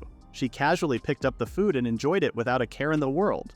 wondering why the food at the pool park tasted so good. The girls watched her silently, glancing at Sarah's belly, wondering where all the food was going. To their surprise, Sarah wanted another serving of ramen, but her plan was thwarted by Jin, who returned with his own food. After finishing their meal, the girls decided to have more fun by playing in the pool. Kaho wondered where Sarah wanted to go next. Sarah revealed that something had caught her eye and pointed at the fortress-like facility. Kaho recognized it as the obstacle course. The girls then headed to the obstacle course together. Jin watched from a distance, a smile spreading across his face. He felt happy seeing Sarah having a good time in the pool. Taking a moment to rest, he sat down in the water, feeling refreshed. Kato joined him, chuckling at how lively the girls were compared to them, the older folks who needed to take it easy. He mentioned how simply lounging in the shallow pool had its own appeal, a sentiment Jin wholeheartedly agreed with. Their relaxation was suddenly interrupted by a sudden splash of water. They grumbled about the cold, only to hear laughter behind them. Meguru and Kaho were amused, teasing them for acting like they were in a retirement home. Jin and Kaito stared blankly at them and started stretching. They decided to capture the two and began running toward Kaho and Meguru. Sarah checked what the commotion was about and discovered Kaito and Jin holding down Kaho and Meguru. Jin told Kaito about the waterfall, and Kaito agreed that it was time for an endurance test. Jin remembered how they used the waterfall's endurance test as punishment back in their days. Suddenly, Meguru got scared and called out to Sarah for help, saying that the guys were bullying her. Jin was flustered and claimed that calling out to Sarah for help was cheating. Kaito wondered why it would be cheating if Sarah helped. Sarah then appeared out of nowhere from above and made a superhero landing in the shallow pool. She wondered if there would be an aquatic battle. Everyone was confused and shocked by how cool her entrance was. Sarah then told Jin and Kaito to release Meguru and Kaho. Kaito smirked and informed Sarah that he had made it to the national competitions with his judo and karate skills and wondered if Sarah would take on the challenge. Sarah excitedly agreed, assuming that Kaito was trained in some martial art, and told him not to hold back. Kaito got fired up and told Sarah to make him taste the water. A minute later, Kaito found himself gazing up at the sky. Confusion washed over him when he realized Sarah had brought him down. Sarah wondered if Kaito wasn't taking things seriously. Kaito, initially stunned, eventually managed to smile. Keiho was surprised that Sarah had actually taken down her supposedly strong brother. The girls admired Sarah's coolness, impressed that she knew some martial arts. Jin, staring blankly at them, wondered what was happening. He was relieved there were no other people around, given it was lunchtime. Kaito then attempted another attack, but Sarah saw it coming. She deflected Kaito's hand and seized it instead. Kaito was shocked at being countered, and Sarah called him naive. Kaito's scream echoed as he was sent crashing to the ground. The girls were impressed by Sarah's skills and strength. Suddenly, Jin felt a sense of déjà vu as Sarah approached him. Sarah declared it was Jin's turn. She appeared cool, menacing, and captivating all at once. Jin continued to stare blankly until he smirked. He confidently asserted that he was the kind of guy who showed up when it mattered. But a second later, it was Jin's turn to cry out in pain. The girls labeled him as weak. Shortly after, Kaito said they were going to swim. Jin encouraged them to go ahead, and the girls mentioned they were heading to the lazy pool. Jin stayed behind, pondering when the others would tire themselves out. Alice then came up to him, searching for the rest of the group. Jin informed her that they had gone for a swim. Alice, not being able to swim herself, felt let down. Jin proposed that she join the others in the lazy pool, but Alice declined with a shake of her head. Suddenly, she sounded determined and told Jin that she wanted to learn how to swim. Later, in an indoor pool, Keiho stepped forward, explaining that she had forgotten how she was taught to swim, but didn't mind showing her own swimming style. She then asked if her students were ready. In front of her, Alice and Sarah knelt, requesting her to teach them. Seeing their stiffness, Kaho advised them to relax since they were learning to swim. She even pointed out how tense Sarah was. Alice then thanked Sarah for being with her. Sarah mentioned she also wanted to learn how to swim. Keiho reassured them not to worry, and reminded them to wear swimming caps and goggles since they were using the competitive swimming pool. Sarah and Alice then put them on, and Kaho instructed them to take their time adjusting them properly. Since she knew that the two were okay with the lazy pool, Kaho assumed that they weren't afraid of the water. The two admitted they weren't scared of getting into the water, but they were hesitant about going underwater. Alice said she sinks easily, and Sarah confessed she'd never tried swimming before. So, Keiho suggested they start with breathing and floating. She told them to take a deep breath, dive underwater, and breathe out through their nose. She reminded them to put on goggles first. Confused, Sarah asked Jin what the goggles were for. He explained they were to keep water out of her eyes and let her see underwater. Sarah was surprised she could see underwater with them. Kaho then told her to take her time. Sarah put on the goggles and felt relieved that water couldn't get into her eyes. Kaho reminded them to relax and reviewed the steps. Sarah went underwater first and Alice followed.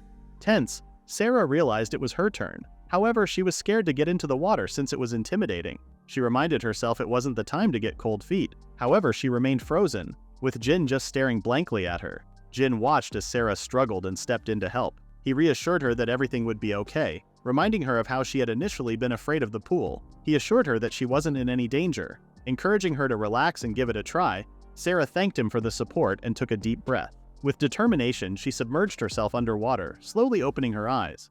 As the underwater world came into focus, she marveled at its beauty. Feeling weightless, she giggled with joy as she spun around, noticing the sparkling water around her. Suddenly, she felt like everything around her was wobbly and cute. She thought the underwater world was amazing. Then, someone touched her. It was Jin, dressed in a knight's white uniform. She wondered if a prince had come for her, but Jin angrily shouted that he was no prince. Jin emerged from the water with Sarah, surprising the others. He called her an idiot for forgetting to breathe.